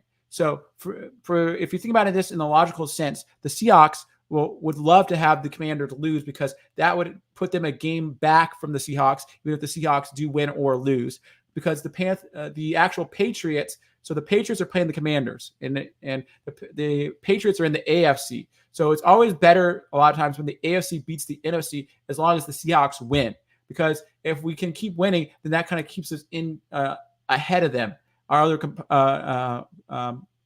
partners in the league, because we're in the NFC. And so it's always good when AFC teams beat NFC teams for us. And then Sleepy says, got to go. See you next time, See Films. Have a good one. Well, thank you very much, Sleepy, for being here. I really appreciate that. Another game we have here is the Texans and the Buccaneers. The Buccaneers are winning 17-10. It'd be great if the Texans could pull that game off. I actually know someone who actually works for the actual Texans organization right now. Yes, very interesting story. I have a, it's like my sister's husband's brother works for the Texans. He's like a scout for them. Yes, something very interesting to note. And then at halftime, we have another game where we have the Rams and the Packers. The Rams and the Packers. That game is 3-7. Right now, that looks like it's the lowest scoring game of the half right now. Wow, they've only scored 10 points in the first half of that game. Another game we have going on, which is just about to start their third quarter, is the Browns and the Cardinals game. That's 13-0. Well, the Cardinals have a new quarterback. They last week traded away Josh Gibbs to the Minnesota Vikings. So they had to use a different quarterback to start the game this week because Kyler Murray is still not ready for the Arizona Cardinals. Very interesting fact. And then we have the Seahawks here, which are 17-3 to the Ravens. It's 17-3. And then we also have another game, the Falcons. Really interesting score. That game is 11-10. 11-10 over the Vikings right now. Interesting fact, the Falcons are actually winning their division at 4-4. I think they are, and they're winning their division. Interesting to note. So hopefully you liked my halftime report on all the games around the league. And let's look at what's coming up in the second part of the day today. Some really big games we have today. Well, a really big game we have today is we have the Eagles playing the Cowboys at 1:25 Pacific time, p.m. Pacific time. The Cowboys go into the Eagles and have to play. That is a huge game because the Cowboys are 5-2 and the Eagles are 7-1. So if the Cowboys could pull that game off, it would help a lot of people. It would keep the NFC race a lot more tight for the first for the number one spot in that league. I always think the Cowboys are overrated. I think the Cowboys have a lot of struggles at quarterback issues over the last 20 years. I think they don't always choose the best quarterbacks. They put faith in guys that can't always finish games when they really matter. And so that's why I think that they need to somehow find the right one that can work well under pressure. And also one thing that's plagued them for a little while is, especially with their new quarterback, Dak Prescott, is health issues, not getting injured so much. I think if they could stay a little bit healthier, maybe they would go a little bit further along in their season. But their backup wasn't bad. Rush, I think it's Cooper Rush, I think is what his name was. And then tonight, we have a huge game tonight. The huge game is at 5:20 Pacific time or 8:20 Eastern time, which is the Bills play the Bengals. And for me, I really like to see the Bengals just take out the Bills. I think the Bills are very overrated. I think they're kind of a two-dimensional team that doesn't really have a third dimension sometimes. I think what they are is they have a nice mobile quarterback who can run the ball, and they have about one or two receivers that they can pass to. They don't really have many big explosive receivers besides Stefon Diggs on their team. So I think that until I see more success deep in the playoffs for a quarterback like Josh Allen, I don't consider him one of the top 5 quarterbacks because they haven't gone deep in the playoffs. I would consider a person like Jalen Hurts, and another quarterback I would also say that's better than them is Joe Burrow, because they've had more success in the playoffs. If the whole name of the game is number of championships or how far you go in the playoffs, that's what matters more. So that's why I would consider Josh Allen not that great, because he hasn't been past the second round of the playoffs. And so I think that's something that's really big to note. And another really big game, which is actually on Monday night. I wouldn't have expected this game at this point in the season to matter so much, but this is a really huge game for these two organizations. It is the Chargers versus the Jets. Who would have thought at this time the Jets would actually be winning, having a winning record at 4-3? The Chargers are only 3-4, but if they could win that game, they would go back to both being 500 teams. And so that is the upcoming games for the rest of the week. And we are in actually week 9 of the NFL season. As you have, if you wanted to note, what's really interesting is that the NFL a couple years ago extended their season to an 18-week season because they added a 17th game to the season. Yes. And that was a big deal because, in football, there's a lot of injuries that happen. So adding another game can be very costly on the actual players. Just something to note.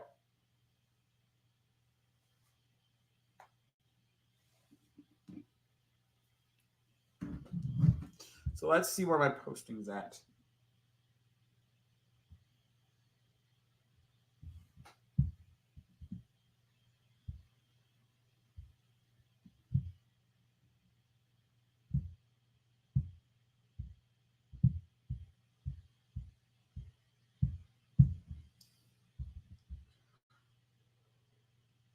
Woo!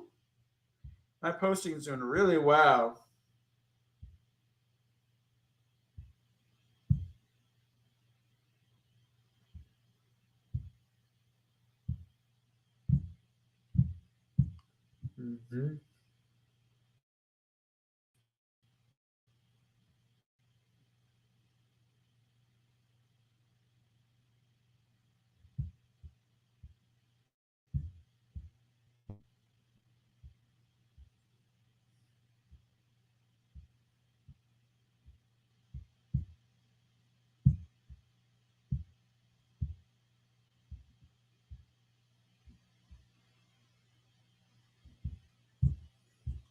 Woo!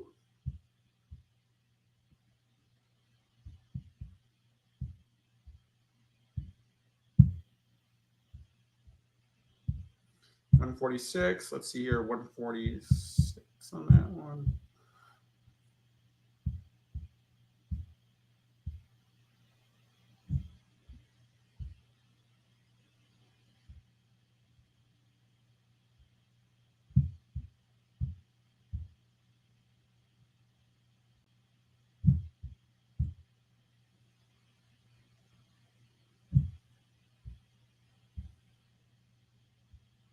Okay, so we're still at halftime here.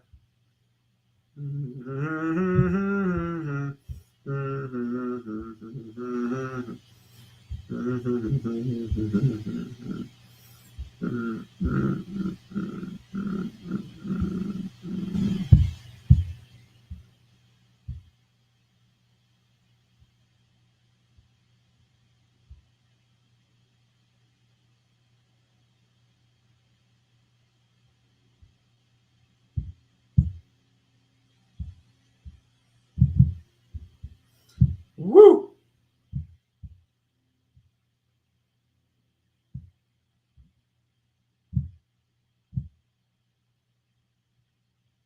$166.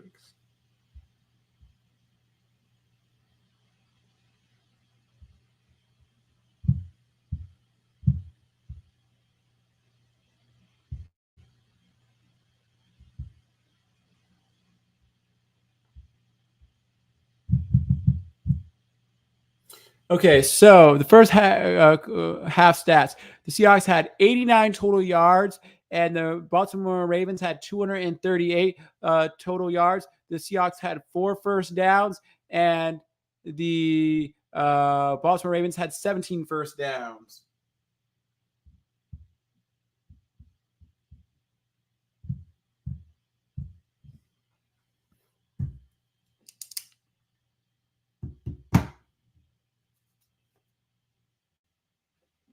Okay, the Seahawks are kicking it off to the Baltimore Ravens right now.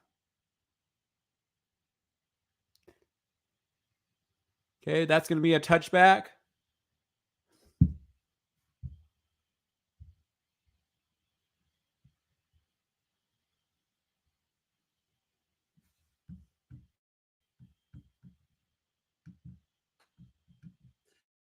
So here we go, everybody.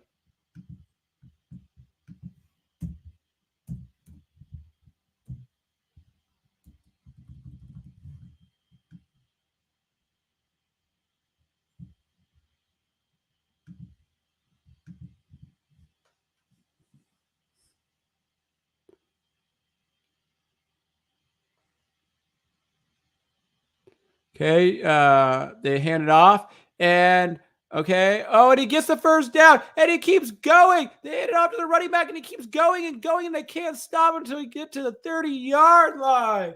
Oh man, Seahawks. Whew.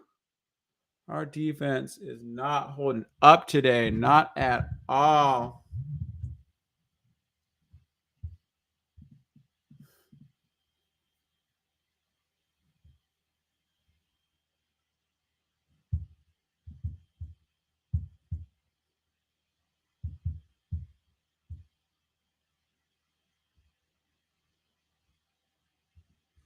Okay, so they hand it off. Just so Lamar Jackson hands it off to the running back again. The running back goes for another 4 yards.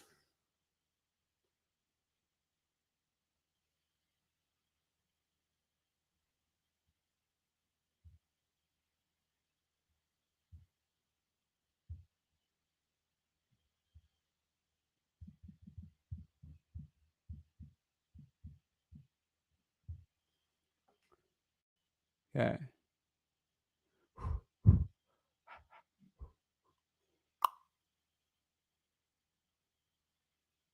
Okay, so it is 2nd and 4. Lamar Jackson's going back for a pass. He passes the ball, and it is incomplete. Incomplete.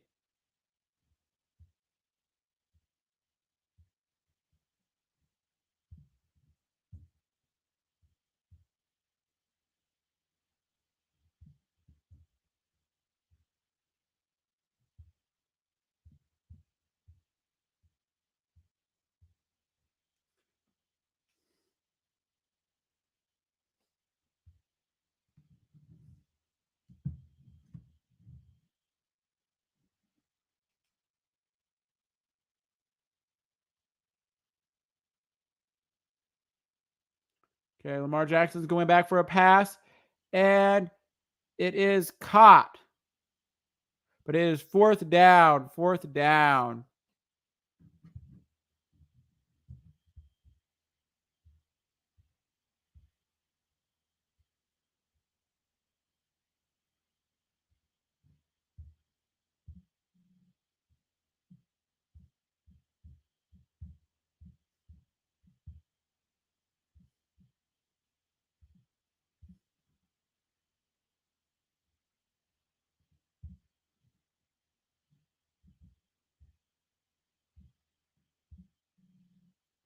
Okay, and Jason Meyer. Okay, that was Tucker. Justin Tucker was good, and now the game is 3-20. So when was that? That was 150. Yeah.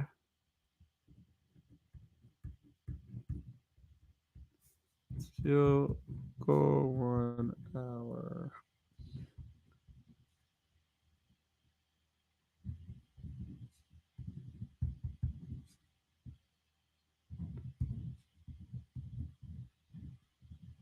Okay, we're good. Woo!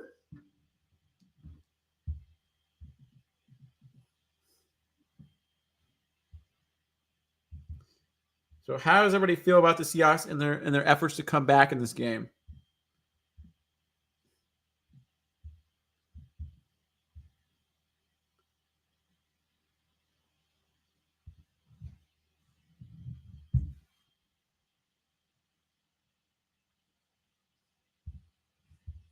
Got that done. That's done.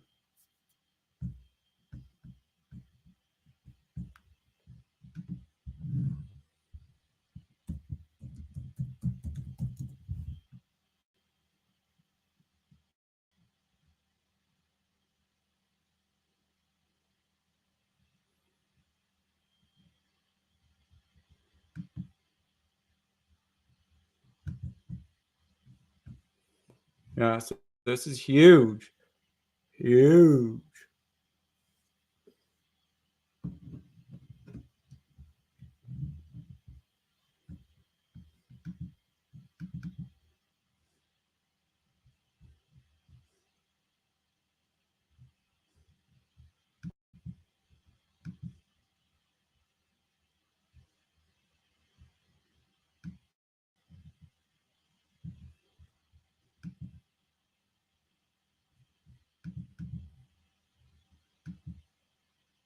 Okay, here we go.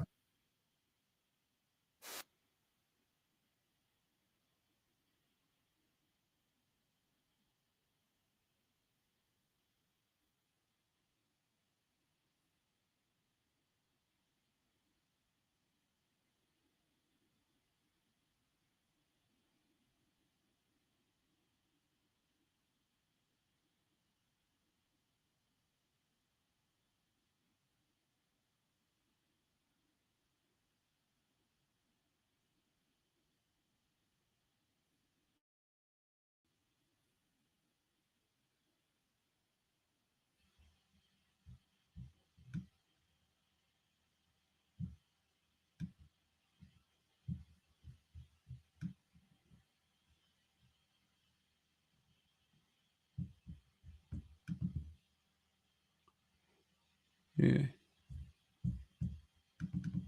Walker for the run.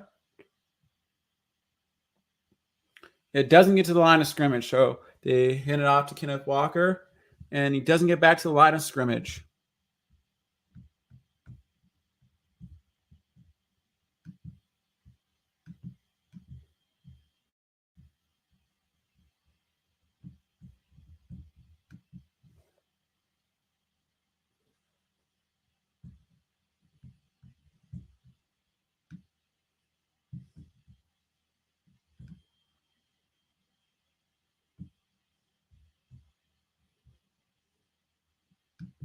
Okay, Gino has the ball. He goes back for a pass, and it's incomplete.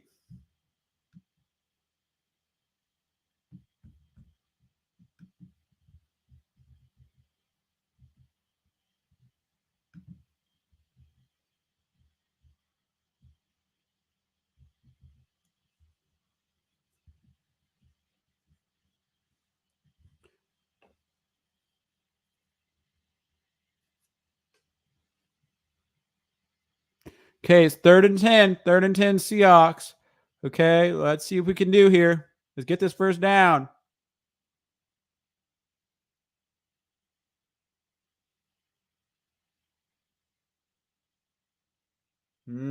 False start, Seahawks.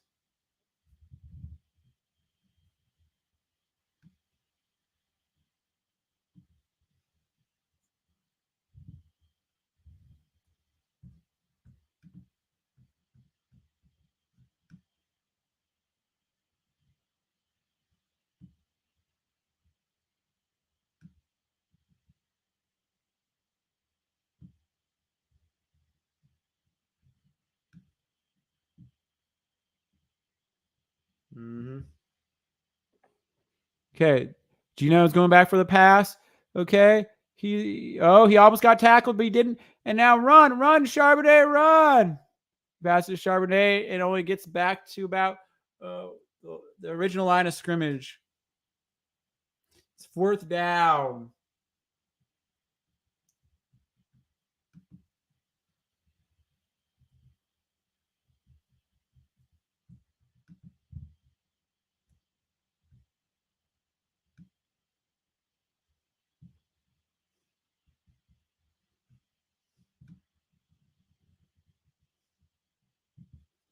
And Dixon gets the ball and he kicks it and he boots it for a big one. But the Ravens guy decides to run it.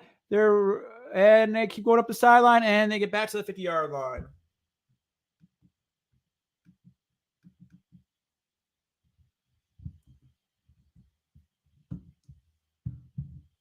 Oh no, DJ Dallas is down. DJ Dallas is down on that play. Yep, they're up 20-3, but DJ Dallas is on the field injured.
Okay, the game's back.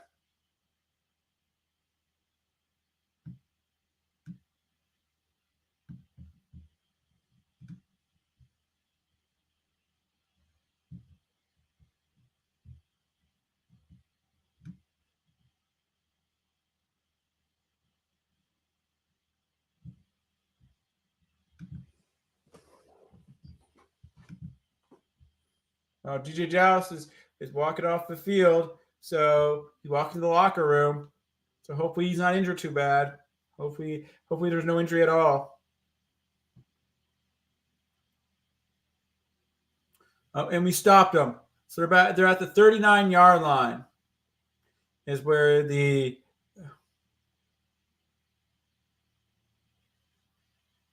I thought it was a longer run, but he hit the sideline early. He was tailing the sideline, but hit it earlier than we expected. So that saved the Seahawks some yardage because the guy was. Mm-hmm.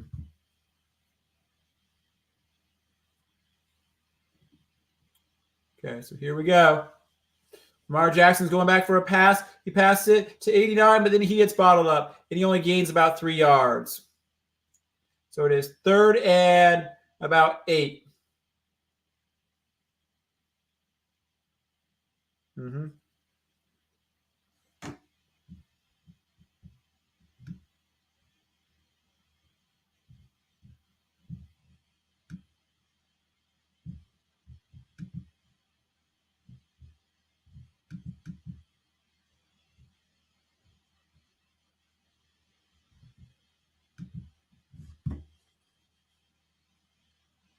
Okay, come on, Seahawks. Let's stop them here. Uh-oh, and they stop them, and they don't get to it. Yes, they don't get to it. They're a yard shy. Do they go for it here, or do they kick or do they punt it?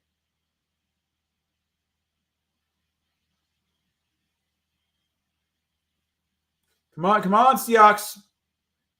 Come on, Seahawks. Oh, they got us, Seahawks offsides. No!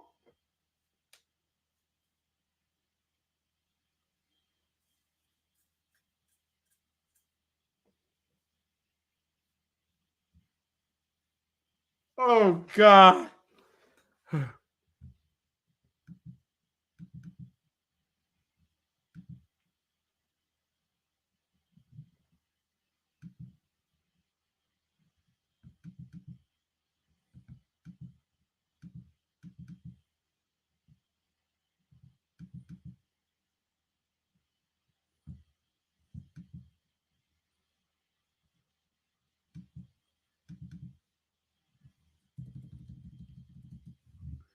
Okay, and the Seahawks eat them up. Okay.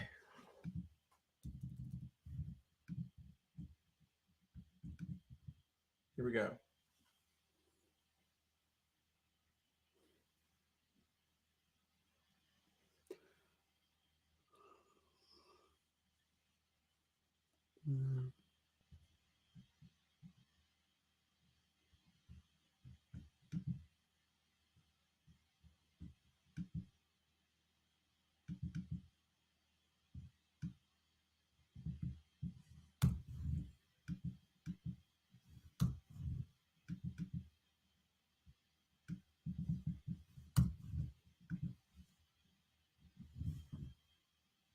Okay, come on, Lamar. Oh, Lamar passed it to Mitchell, and we stop him for a loss. It is 3rd down. 3rd and 18. And Adams with a big tackle for the loss.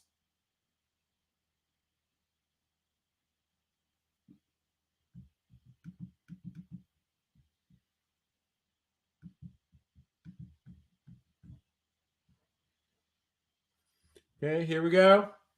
Okay, Lamar Jackson's going back for the pass. The Seahawks are trying to get to him. He passed it. The guy running, and let's stop him. Get to him. Get him. No. And yes, we stop him before the 1st down. Just barely.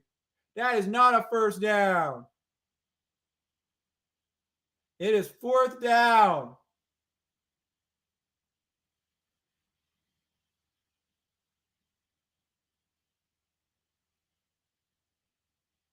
Wow. And so it's 4th and 1.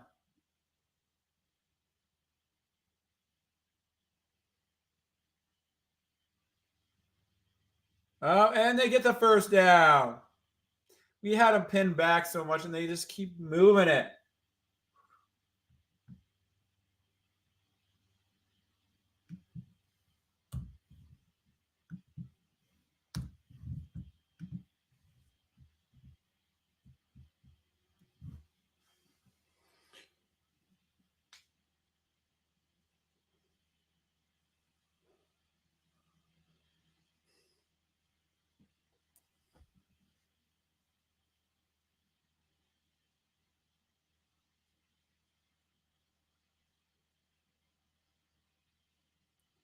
Okay, the Seahawks. Okay, they head off to the running back. That was Hill, I think it was.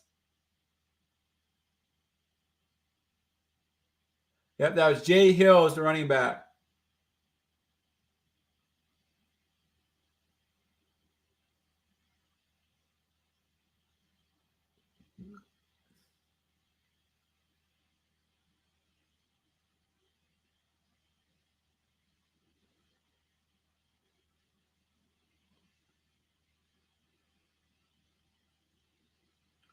Okay, Lamar Jackson's going back for a pass. The pass is caught by number 3, Odo Beckham Jr.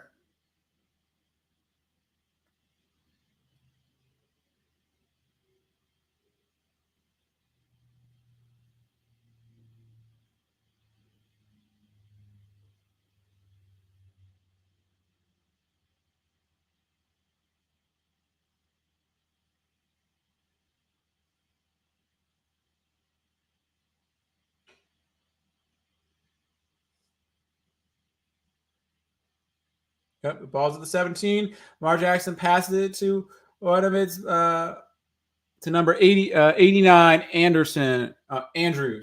89 Andrews.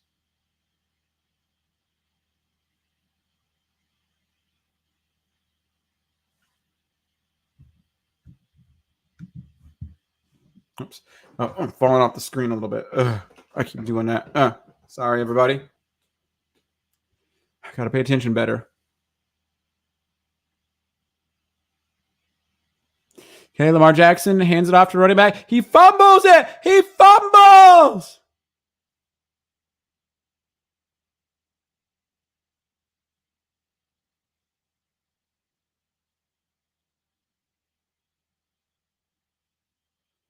Oh, man. We almost had that ball.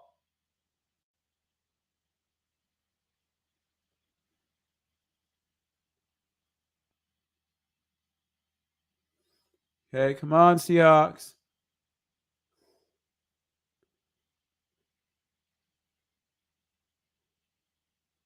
So Lamar Jackson's all back there by himself. He passes it to one of his other players, number 13, and that guy's tackled. And now that is a gain of 3 yards, about 3 yards. And now it's 4th down, 4th down.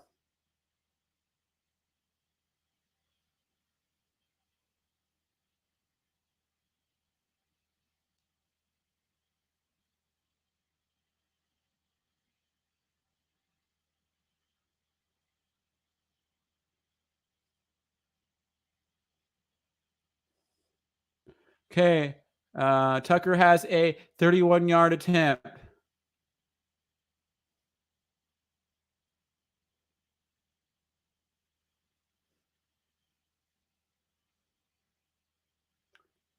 Okay. Oh, and Reflect the Sun has said some stuff recently. So let's see what Reflect the Sun is saying. Reflect the Sun has said, Sea Films. Reflect the Sun says, back now. Go Hawks. Our defense is very good. Reflect the Sun, how the heck do they allow that big of a play? Then Reflect the Sun says, they'll go for it again. And then Reflect the Sun, 3rd and 18. Oh, my God. And then Reflect the Sun says, lucky recovery. Yep. Mm-hmm.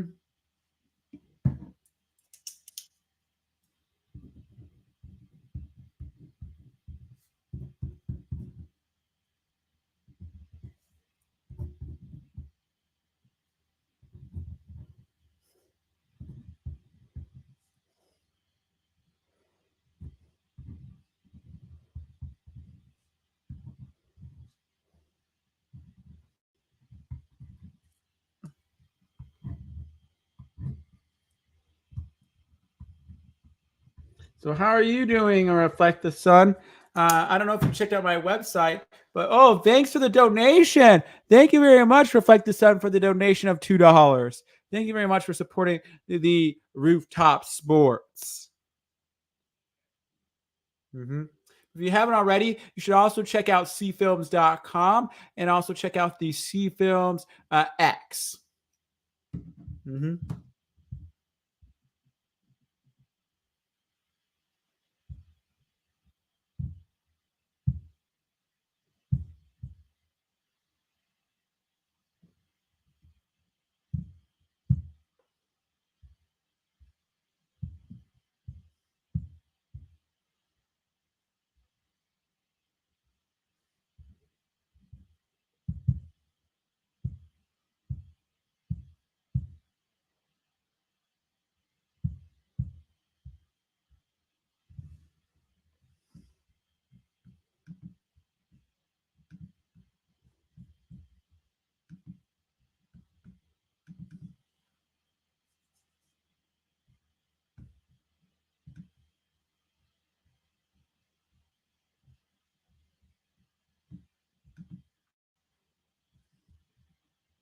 Yeah.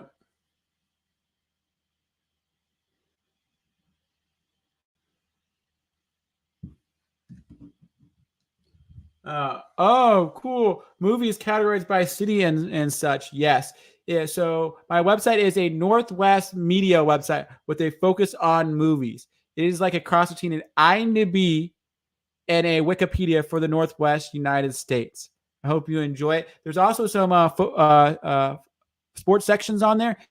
If you actually go to the people's pages, there is actually a section on athletes born in Seattle. If you go to the Portland City Fact page, there's actually a section for athletes born in Portland, Oregon. So there are sections about sports on there too, if you're interested in sports too. It's not just all about movies. Okay, so the Seahawks have the ball now. They're at the 25-yard line, and Geno Smith is going back for a pass, and it is caught.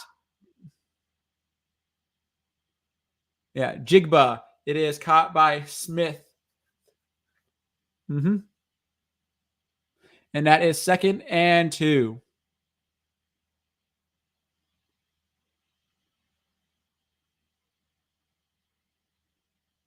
Yes. And Geno hands the ball off to Kenneth Walker. Kenneth Walker gets around the corner and gets the first down. Add more yardage. Yes. Woohoo. And there's 3 minutes left in the third quarter. I hope you're enjoying this. Do you have a favorite movie filmed in Seattle or Washington State? One movie I always go back to that I do enjoy, and I think it is a good story to watch if you really want to learn about Seattle, is watch the movie Grassroots. Grassroots stars Jason Biggs and Joel David Moore. It also co-stars the girl who plays Robin from what was it? How Much Your Mother, and it also has Cedric the Entertainer.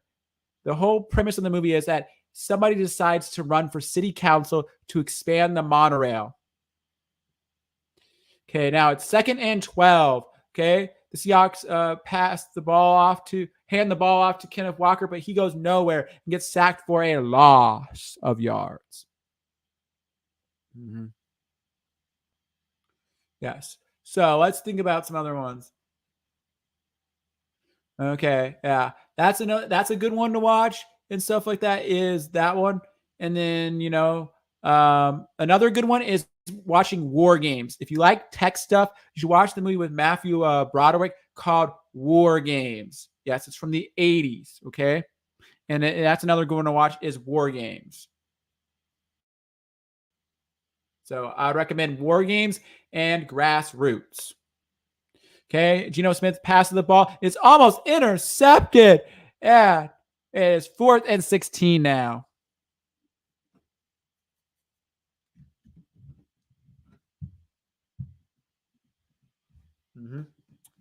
But I hope you're enjoying Rooftop Sports here. My friend puts a lot of energy in this. Rooftop Sports does a lot of hard work into this channel, and I really congratulate them a lot for making it to being a paid now, making it over 1,000 subscribers now. So thank you so much for joining and being part of this journey that we go on here at Rooftop Sports. Yes, the main person who runs Rooftop Sports does a great job, and they're putting a lot of energy in. They keep improving their stream over and over, and I see them always trying to get better and better. So thank you to Rooftop Sports, and thank them for allowing me to be here and be part of this journey with them. Yeah, and then Reflect the Sun says, "Oh yes, that's a good film. Yes, War Games." Gino, Rooftop wouldn't like that throw. Yes, I know Rooftop gets really harsh on Gino, stuff like that. But everybody has their off games and stuff, games where they don't perform as well.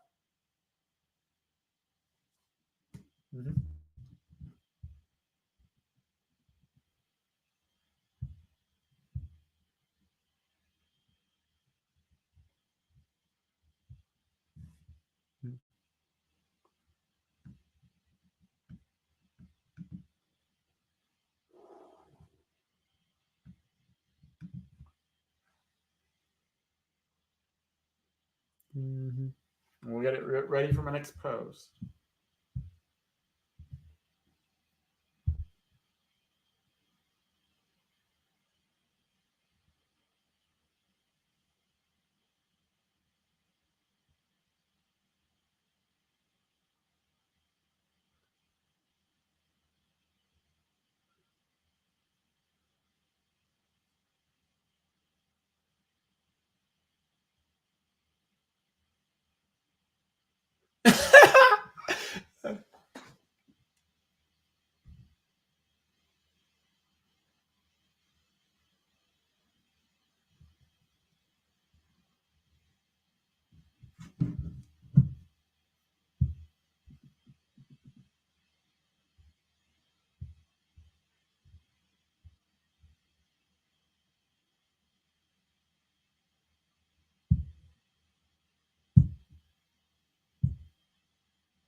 Oh, okay. He goes back for a pass, and he gets the pass to number 7. That was Lamar Jackson to number 7. I hope you're enjoying my commentating here.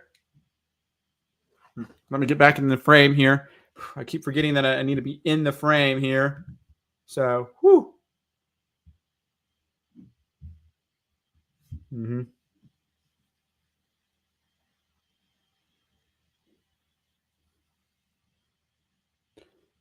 Okay, here we go. They're trying to go for a run. Mitchell finds a hole, and the Seahawks wrap him up, but not before he gets 5 yards. So Reflect the Sun. I hope you're enjoying the show. What do you think of the show today? I hope you're having a wonderful time. It is 2nd and 5 right now. Hopefully I'm keeping this so entertaining enough for y'all.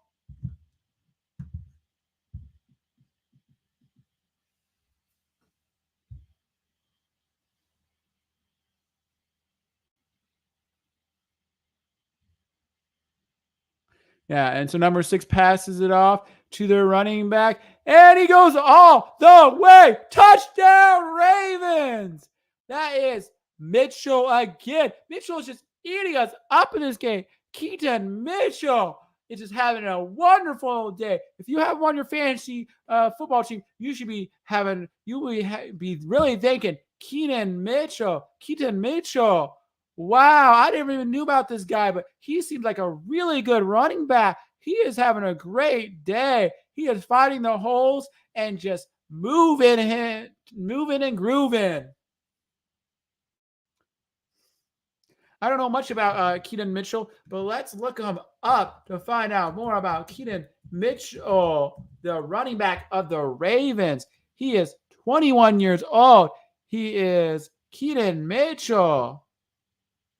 They are 5'8", 186 pounds. They're actually smaller than Kenneth Walker III. Yes. So you don't have to be big to be a running back. It's one position where you can be small and still make it because, it's all about how fast you are and how you can maneuver between the players. Woo! Now, he's been exciting to watch, this Keaton Mitchell. I think he's been one of the players that I didn't know nothing about that I've been like, wow. Like, he's impressed me today, this Keaton Mitchell. It says offense TD of 20-plus yards. 1 in the last 17 games. First 9 games, 6. Wow. 40-yard rushing touchdown for Keaton Mitchell. Wow.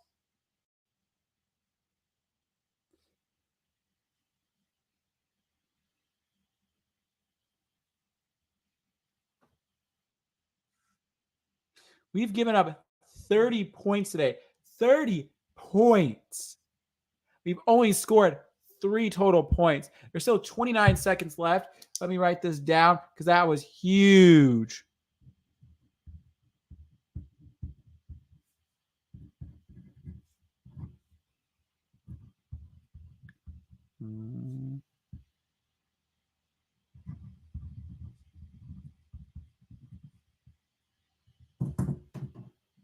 Wow. Mm-hmm.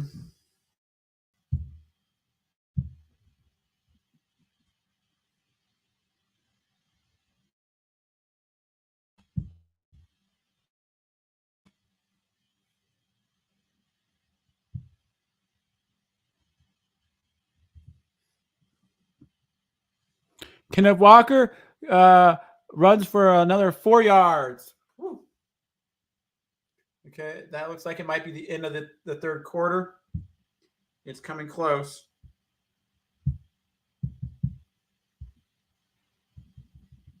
Now the Seahawks are lined up for another play. It looks like they're gonna do a play right before the end of the quarter. Let's see what's going on here. Okay, come on. And the quarter ends, and the third quarter ends before they can get a playoff.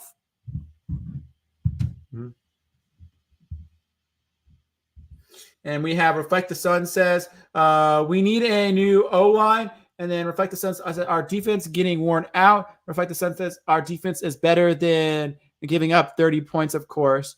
And then Reflect the Sun says, where's our run game? There's time for Geno to throw. Where's the time for Geno to throw? The Ravens defense is just eating us up, We're not allowing us to get much off. Geno's just not having a great day.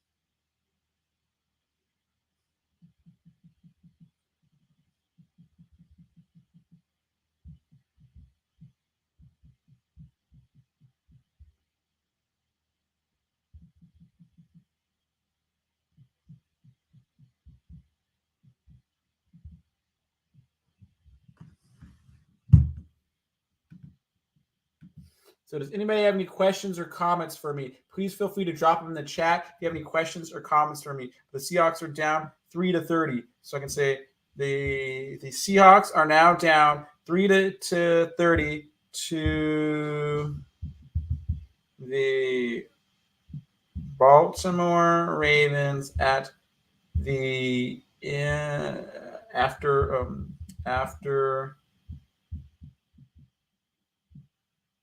the third quarter, hashtag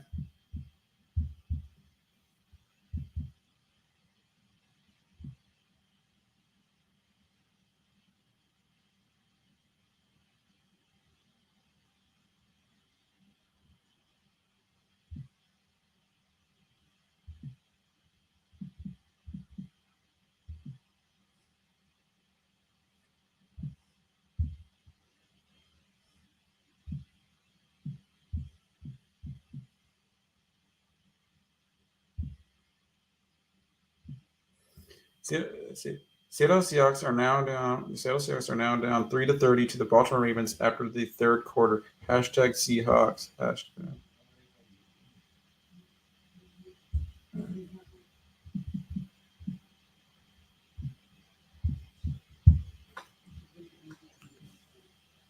Okay, the Seahawks pass the ball to Jackson Smith Jigba. It's Jigba.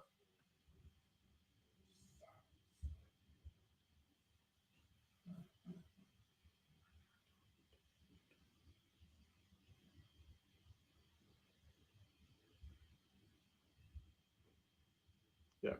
Seattle Seahawks are now down 3-30 to the Baltimore Ravens after the third quarter. Hashtag Seahawks. Hashtag Ravens. Okay, good. So I got my post out. Let's keep going. Okay. Okay, so what are we at now? Okay, so we have the New Orleans Saints and the Chicago Bears. The New Orleans Saints just scored another touchdown. They are up 24-17, and with 11 minutes left in the fourth quarter. Okay, come on, Seahawks. Let's do this. Let's have a crazy comeback.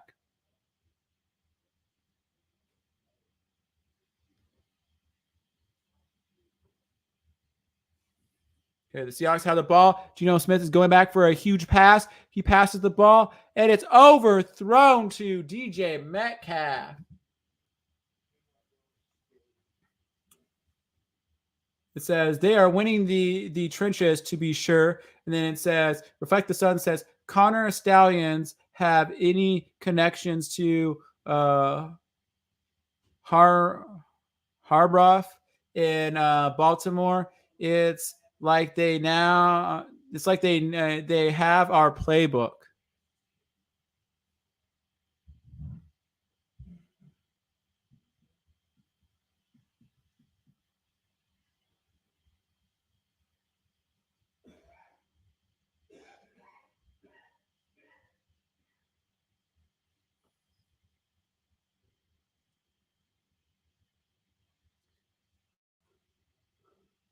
Oh, and Geno completes a pass to Smith Jigba. Woo! And they got another first down, another Seahawks first down. Okay, the Seahawks are hurrying up their offense. So now Geno is going for it. Looks like another pass. I see no running backs lined up behind him or next to him.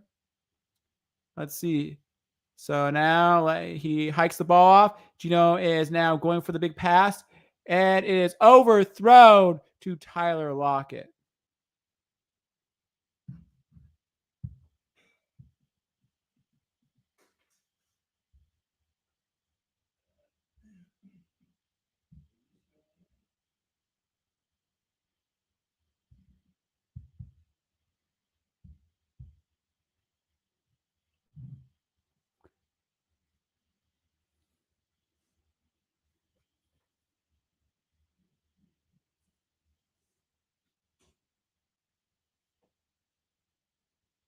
Okay.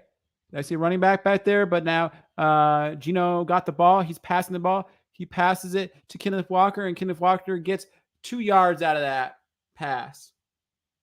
Reflect the Sun says they did this same thing to the Detroit Lions.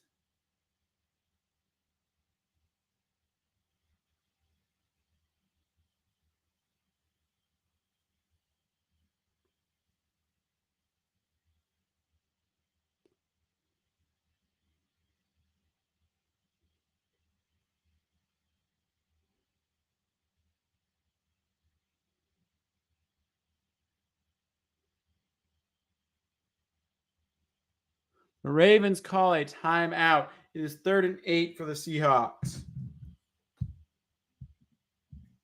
Okay, here we go. Mm-hmm.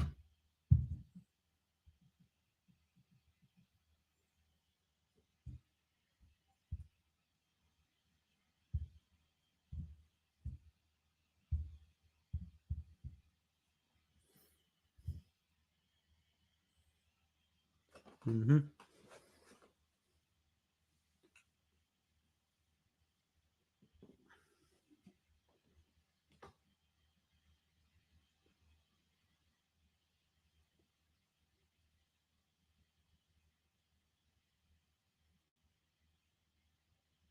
Okay, Gino's going back for a pass. He gets the pass, but the guy gets hammered.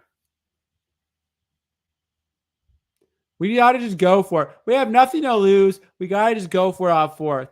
It's like the game on the line like this. Just go for it. What do we have to lose? Just go for it, Seahawks.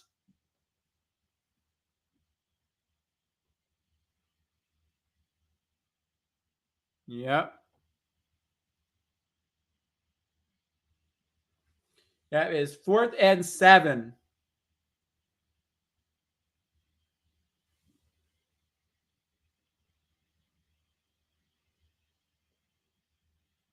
So Gino has the ball. Gino's about to go pass it. He passes the ball. And no good. And they were trying to get to Metcalf.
It's commercial break right now. That's where we're at. Is our commercial break right now.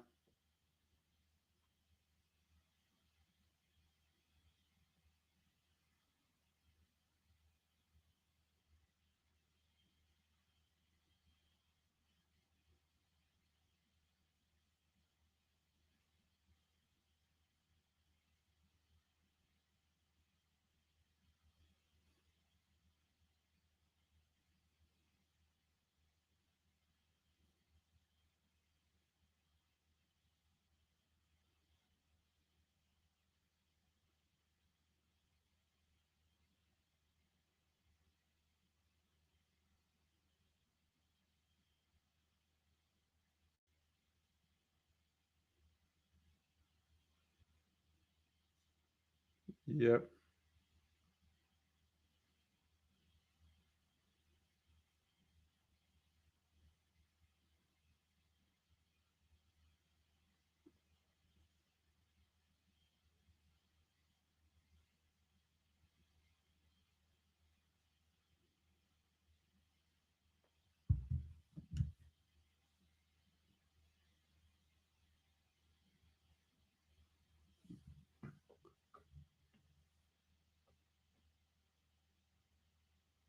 Okay. Oh, Tyler Huntley is in instead of Lamar Jackson for the Baltimore Ravens. So they put in their backup quarterback. Okay, it's 2nd and 10.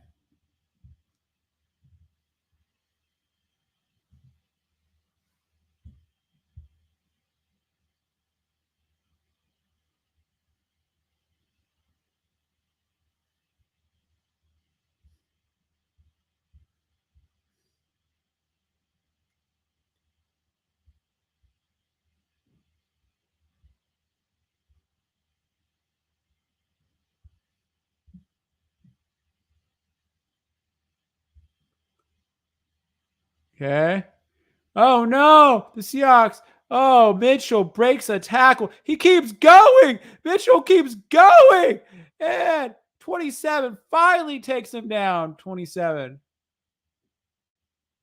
What is going on? Their running back is just eating us up.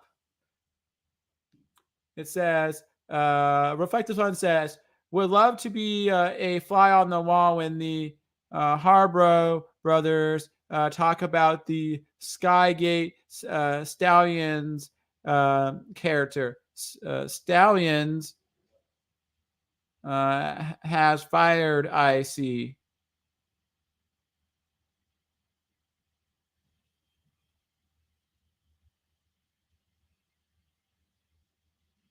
And they hand the ball off again, but he gets eaten. He gets like swarmed right away.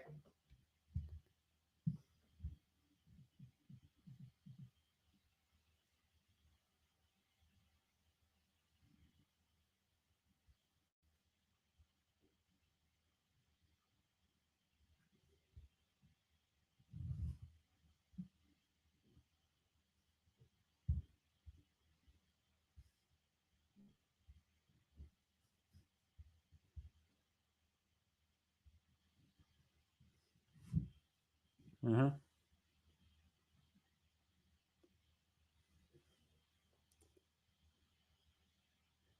Okay, Tyler Huntley goes back for the pass, and it's almost intercepted.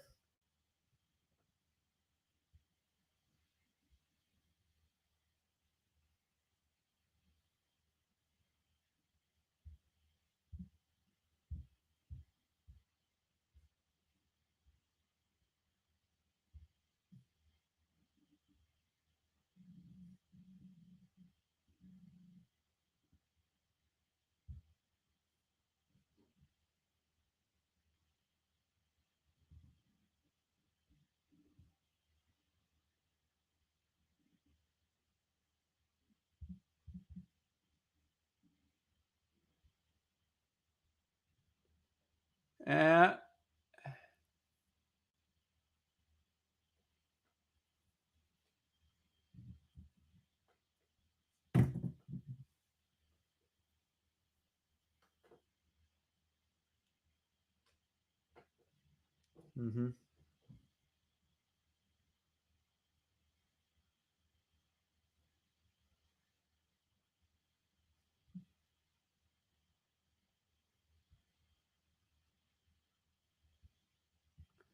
okay, so Baltimore has the ball. It's first and goal. They pass the ball, and it is caught, but the Seahawks swarm the player.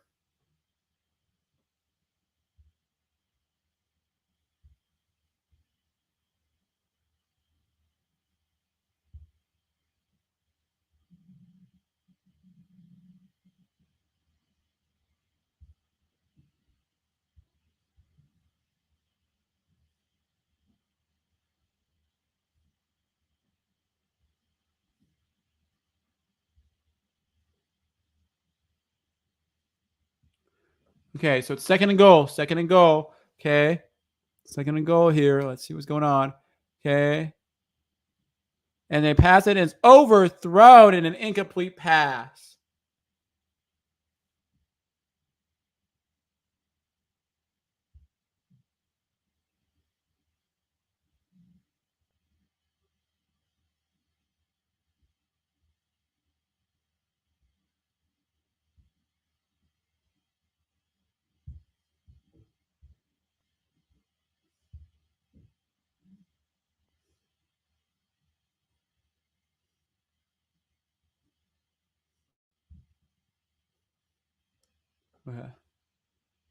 Okay. Huntley going for the pass.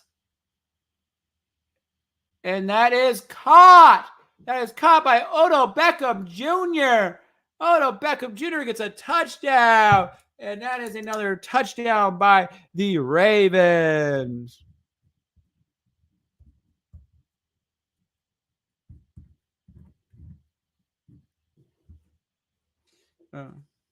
Hello.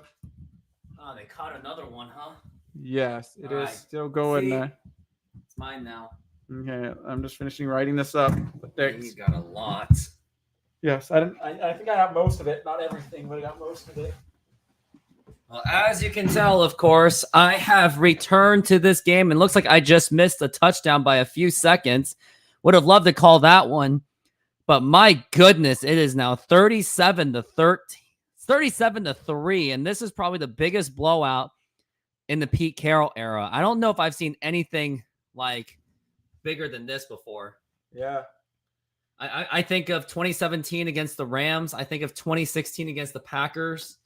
Those are the only like real blowouts that I can really think of that really happened at this magnitude. Like Epic C films. Like tell me, like, how did Geno Smith look? Because I know he's getting a lot of flack today, and I'm one of them giving him that huge amount of flack. So I think it was just like the defense of the actual Ravens hasn't playing so well that it's like Geno hasn't been able to do what he needs to do normally, so like that, because it's just they're there, like the timing of them and stuff like that is just bothering him and stuff like that. And he's only had like what one really bad play mostly of the game. A lot of them just been like incomplete passes. So is it really that? I don't know what it really is going on. The other thing is our running game hasn't gotten going, but I think Geno is just the pressure is getting to him, and he's not performing at a high altitude, high level as he usually does. He's not. And at some point, like, I think the conversation, if this keeps going, like, a lot of fans will probably just excuse the fact that it was the Baltimore Ravens. But I think going forward that if this continues, especially against lesser teams of the Ravens, then expect there to be conversation of, is Geno Smith going to be the quarterback going forward? Because he is above 30, right? He is 30. He's around my age. I'm 31. Yeah, I think the other thing with Geno right now is that Geno has so this is the third to last year on his contract, and so he has 2 more years. So we have 2 years to go find somebody. So for the next couple of years, we can still play Geno, and we'd win enough games to be a playoff contending team. We maybe not want to win a championship, but we can be competitive. And by being a competitive team, you're not going to find a good quarterback in the draft unless you're lucky enough to like draft strategically. So our options are either we draft one now, or we wait till Geno's almost done with his contract, or we hope that like Drew Lock becomes that good. No, Drew Lock is not going to be that guy. He's already had his chance in Denver, so I just don't see it happening. And also, Reflect the Sun, thank you very much for the donation. Hey, you could save money by just joining my membership, and I won't nag you about it. So consider that monthly membership, that lump sum, so you don't have to, not lump sum, but so that way you don't have to spend so much. I'm trying to do you a favor, but yes, this game has absolutely just been absolutely out of hand. Now we're just getting beaten up by Tyler Huntley, who was a longtime backup of the Green Bay Packers. And now they're running out the ball, and they're just in their own 10, and the frustration of this game continues. Seahawks are about to be on the verge of being 5-3, while the Baltimore Ravens on the verge of being 7-2. Mm-hmm. One of the interesting things that people don't talk about a lot of times is the fact that the Seahawks are in the NFC, and the other teams are in the Baltimore Ravens are the AFC. The AFC right now is having a lot better, stronger competition than the NFC. The NFC is kind of weak right now. I think that's why maybe our record could show that's a little bit better than it really is. Like the best team we beat this year was Detroit Lions. Detroit Lions, yeah. And they are a good team. They are a good team, yeah. And now here is Geno Smith. He gives a nice pass to Jigba. He is going up for maybe just 5 yards. That may just be the highlight of that entire game.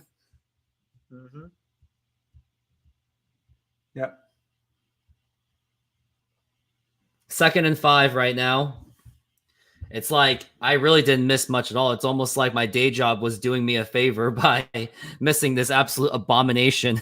But I would have liked to put my reaction of like, oh my God, this is horrible. And now here's Geno Smith going. He is escaping the pocket right now, but I think he's going to throw it away. He is going to throw it away. You would think as of now, it looks like Baltimore Ravens are looking like the favorite for the AFC, which no one really expected. They were thinking Bills or Chiefs, but Chiefs are pretty much broken. You've got Bills are pretty much broken, and they have the Madden curse. So now it looks like Ravens, just by looking at this, I think they could be the team to beat for the AFC. Like Super Bowl aspirations could be there. Bills are overrated. And now we have a 3rd and 5 for Seattle. They got to at least get something going to at least get some kind of scoring hope. The game is over, but at least get some confidence going. And here's Geno Smith getting absolutely overwhelmed. He escapes the pocket, and Smith once again is just going to throw it away. He just can't find anyone open at all. It's tough. This defense just continues to be absolutely predictable. I wonder what my mic would have looked like if I was like this, or if I was like this. This is the plosives. But yeah, that's what happens when you put it too close. Or if it's like this, that's what the mic looks like. And now it looks like they're going for the punt. And now here is Dixon. And that is going to go to not much. And considering how deep it was, you weren't going to really get much out of that punt at all. And I think you would imagine that the Baltimore Ravens are just going to try to run up the score as much as they can. I mean, is there any takeaways of the game? Like, how is the defense? Like, do you think the defense is as bad as the score says? I don't think the defense played as bad as the score said. I think one of the keys to the Baltimore Ravens was the fact that Mitchell played such a well game. Keaton Mitchell is a running back, and we couldn't stop him. We just couldn't eat them up. So we had really bad run defense today. Bad defense, yep. Yeah, and it was on the running. Because if we could have at least stopped him half the time, the score would look this bad. Yeah. I was even praising like how well this guy is, and I never even heard of the guy. Yeah, pretty much. And he's actually smaller than Kenneth Walker, size-wise. Smaller. It is now 37-3, and it just continues. And now they're showing the game break. It is now 30-23, and now it's 30-30, and this game is just absolutely intense. Oh, and that's my guy, Mike Evans! Woo! Oh, can you get my phone? It's like over there. Yeah, I can get it. And now we're looking at a 2nd and 6 for Lamar Jackson. Or no, Tyler Huntley. And it's another run, and it's going to be now a 3rd and 5 on that one.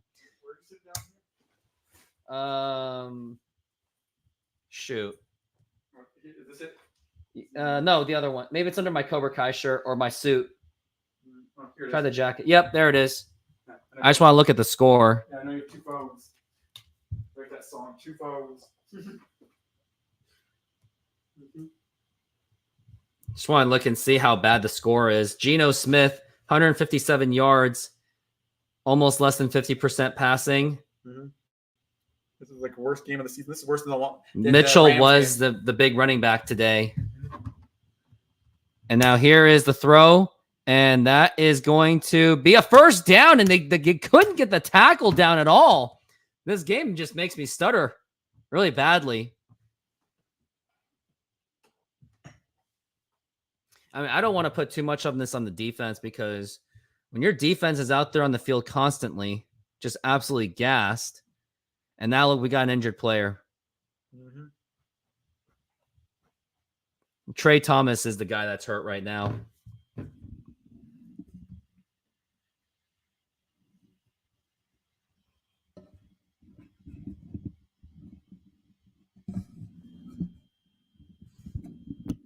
Testing the microphone. Wow. It's the number 8 button is actually the better setting. So I've learned a lot from trial and error on this YouTube channel. Mm-hmm. Upcoming schedule, got the Cleveland Browns against the Baltimore Ravens.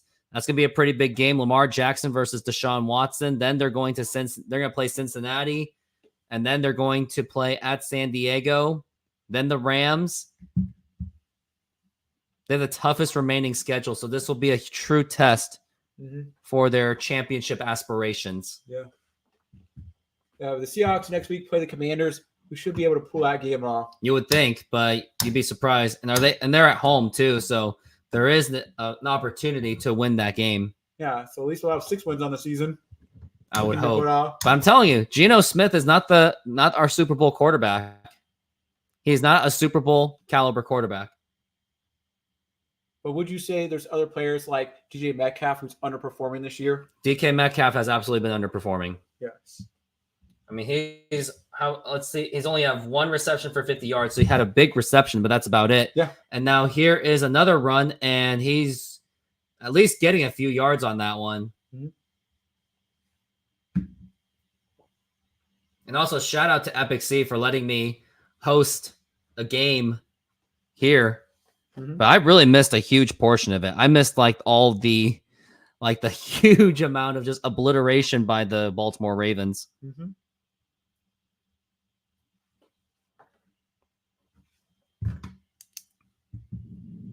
And you have a much better handwriting than I do. Look how much work that I'm still doing. Mm-hmm.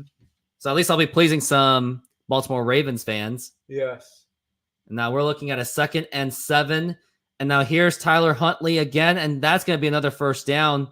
And then now it's just at the point where they're just running the clock.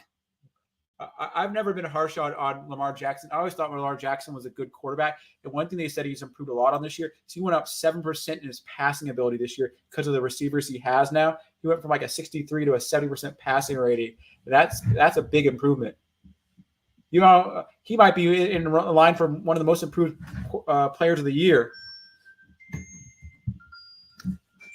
Take over. Mm-hmm. Plus, game's almost over anyway.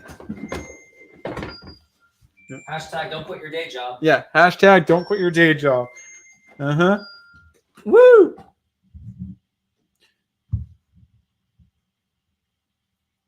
Okay. So it is now 2nd down. 2nd and 3rd. 2nd and 3rd.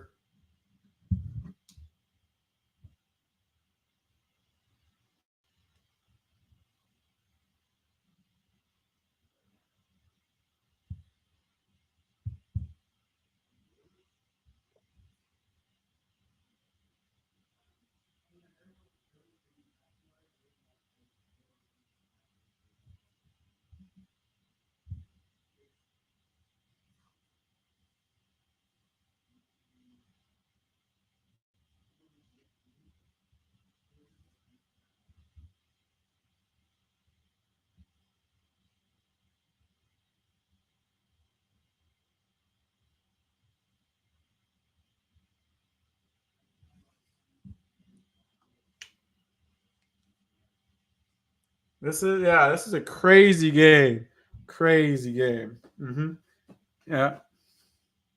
Sometimes you just don't play well. Sometimes your team just underperforms. You could have a great team but underperform some days because another team just plays so much better than you. And that sometimes happens. So, you know.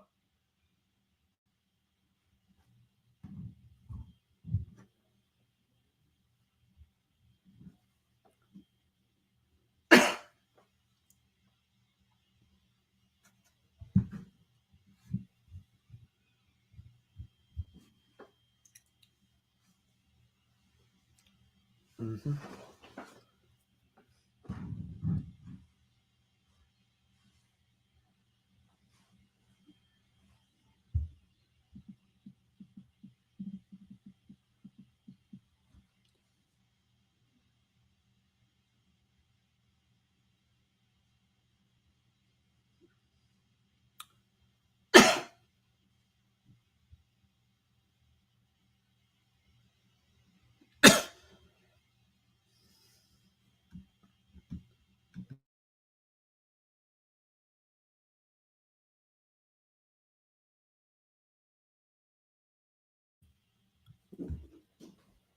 On pipe.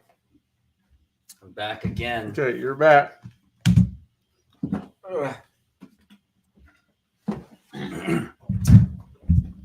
But yeah, this game is over. But here's the thing.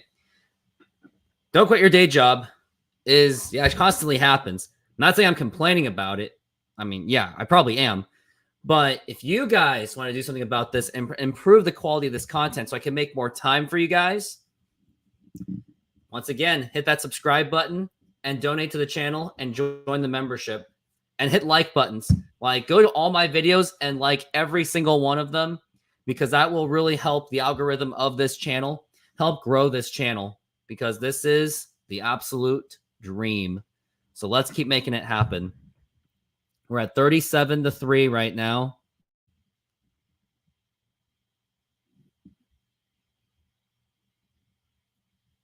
And it absolutely has been a tough day for Geno Smith. And here is Huntley. He's getting a little bit overwhelmed. Doesn't really get much yards out of it. I mean, at this point, like, this game is pretty much over. So, I mean, just take a knee and just put us out of our misery at this point.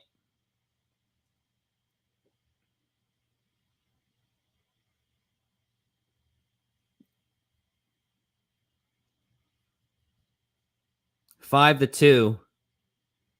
The Seahawks. Now it's about to be 5-3. Mm-hmm. But will we re-rank higher than the San Francisco? Like, do we have the tiebreaker over them? We haven't played them yet. We have not played them yet, but I still think that San Francisco is the better team. Brock Purdy is slightly a better quarterback than Geno Smith. He at least doesn't screw it up. He does. Have you seen all the fumbles he had the last few weeks? Because he has no offensive line. Geno Smith doesn't deserve that excuse. I swear, I'm going to say this. The amount of excuses that Geno Smith got in one season, in 1 year total, is more than what Russell Wilson got in his near 10 years with the Seahawks. I'm just going to say that. I hate to say that.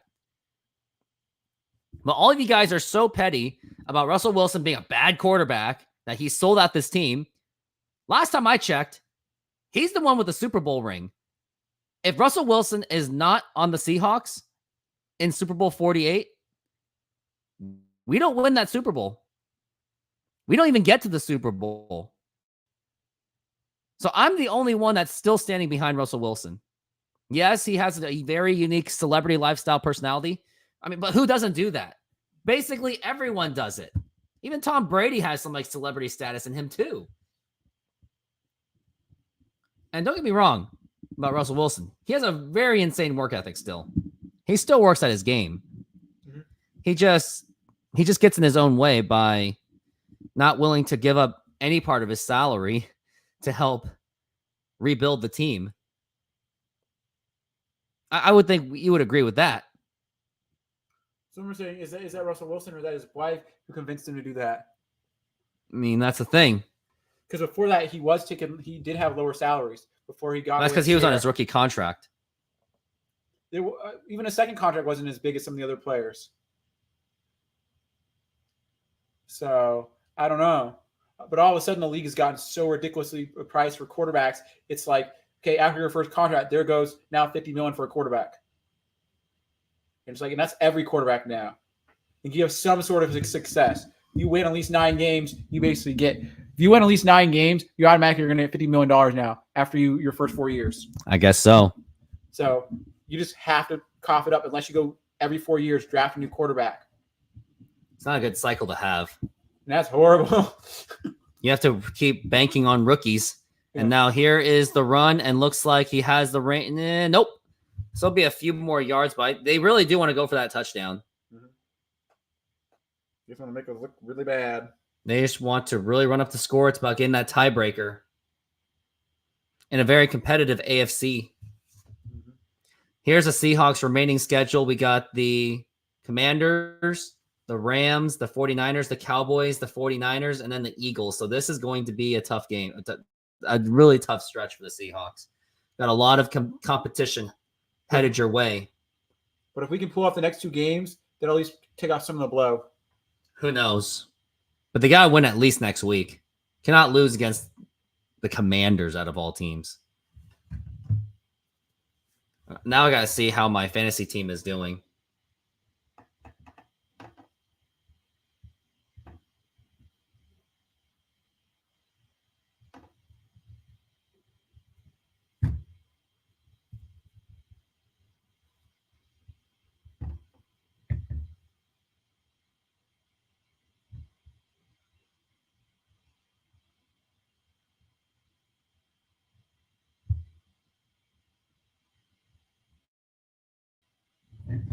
And they're taking a knee, so this game is pretty much ended.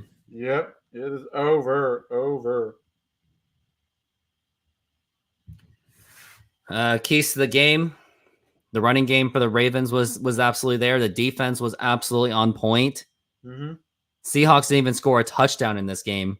And Geno Smith's bad play continues as he is just, did it look like he was like forcing it? I would say he was completely forcing it.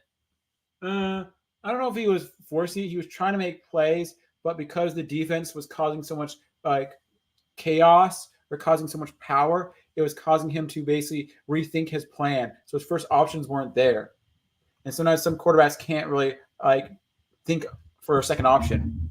So that's what we're having problems with. And looks like this game has just concluded as we've got the Seattle Seahawks just completely obliterated. Yes. And I mean obliterated the Baltimore. No, they obliterated the Seahawks. Baltimore just completely obliterated. Yep. And this game is absolutely over. Yes, it is. It's over. Baltimore really did it. And now it's just a match. Yeah, they took now Geno Smith just took the knee, and now this game is over. 37-3. It wasn't even close of a competition.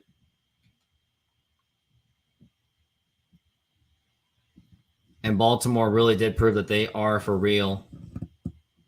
Pete Carroll and John Harbaugh talking to each other. At least John Harbaugh is the nice one, because remember, Jim Harbaugh and Pete Carroll had their huge, long history of beef. And now look at that. Seahawks have now lost their division lead, unfortunately. Because, the tiebreaker. The tiebreaker was basically who has more division wins. And it's a divisional tiebreaker. Because they lost the Rams earlier in the season. They did. And now this game is over. And in a few moments, I'm going to go over do a post-game show after this timeout.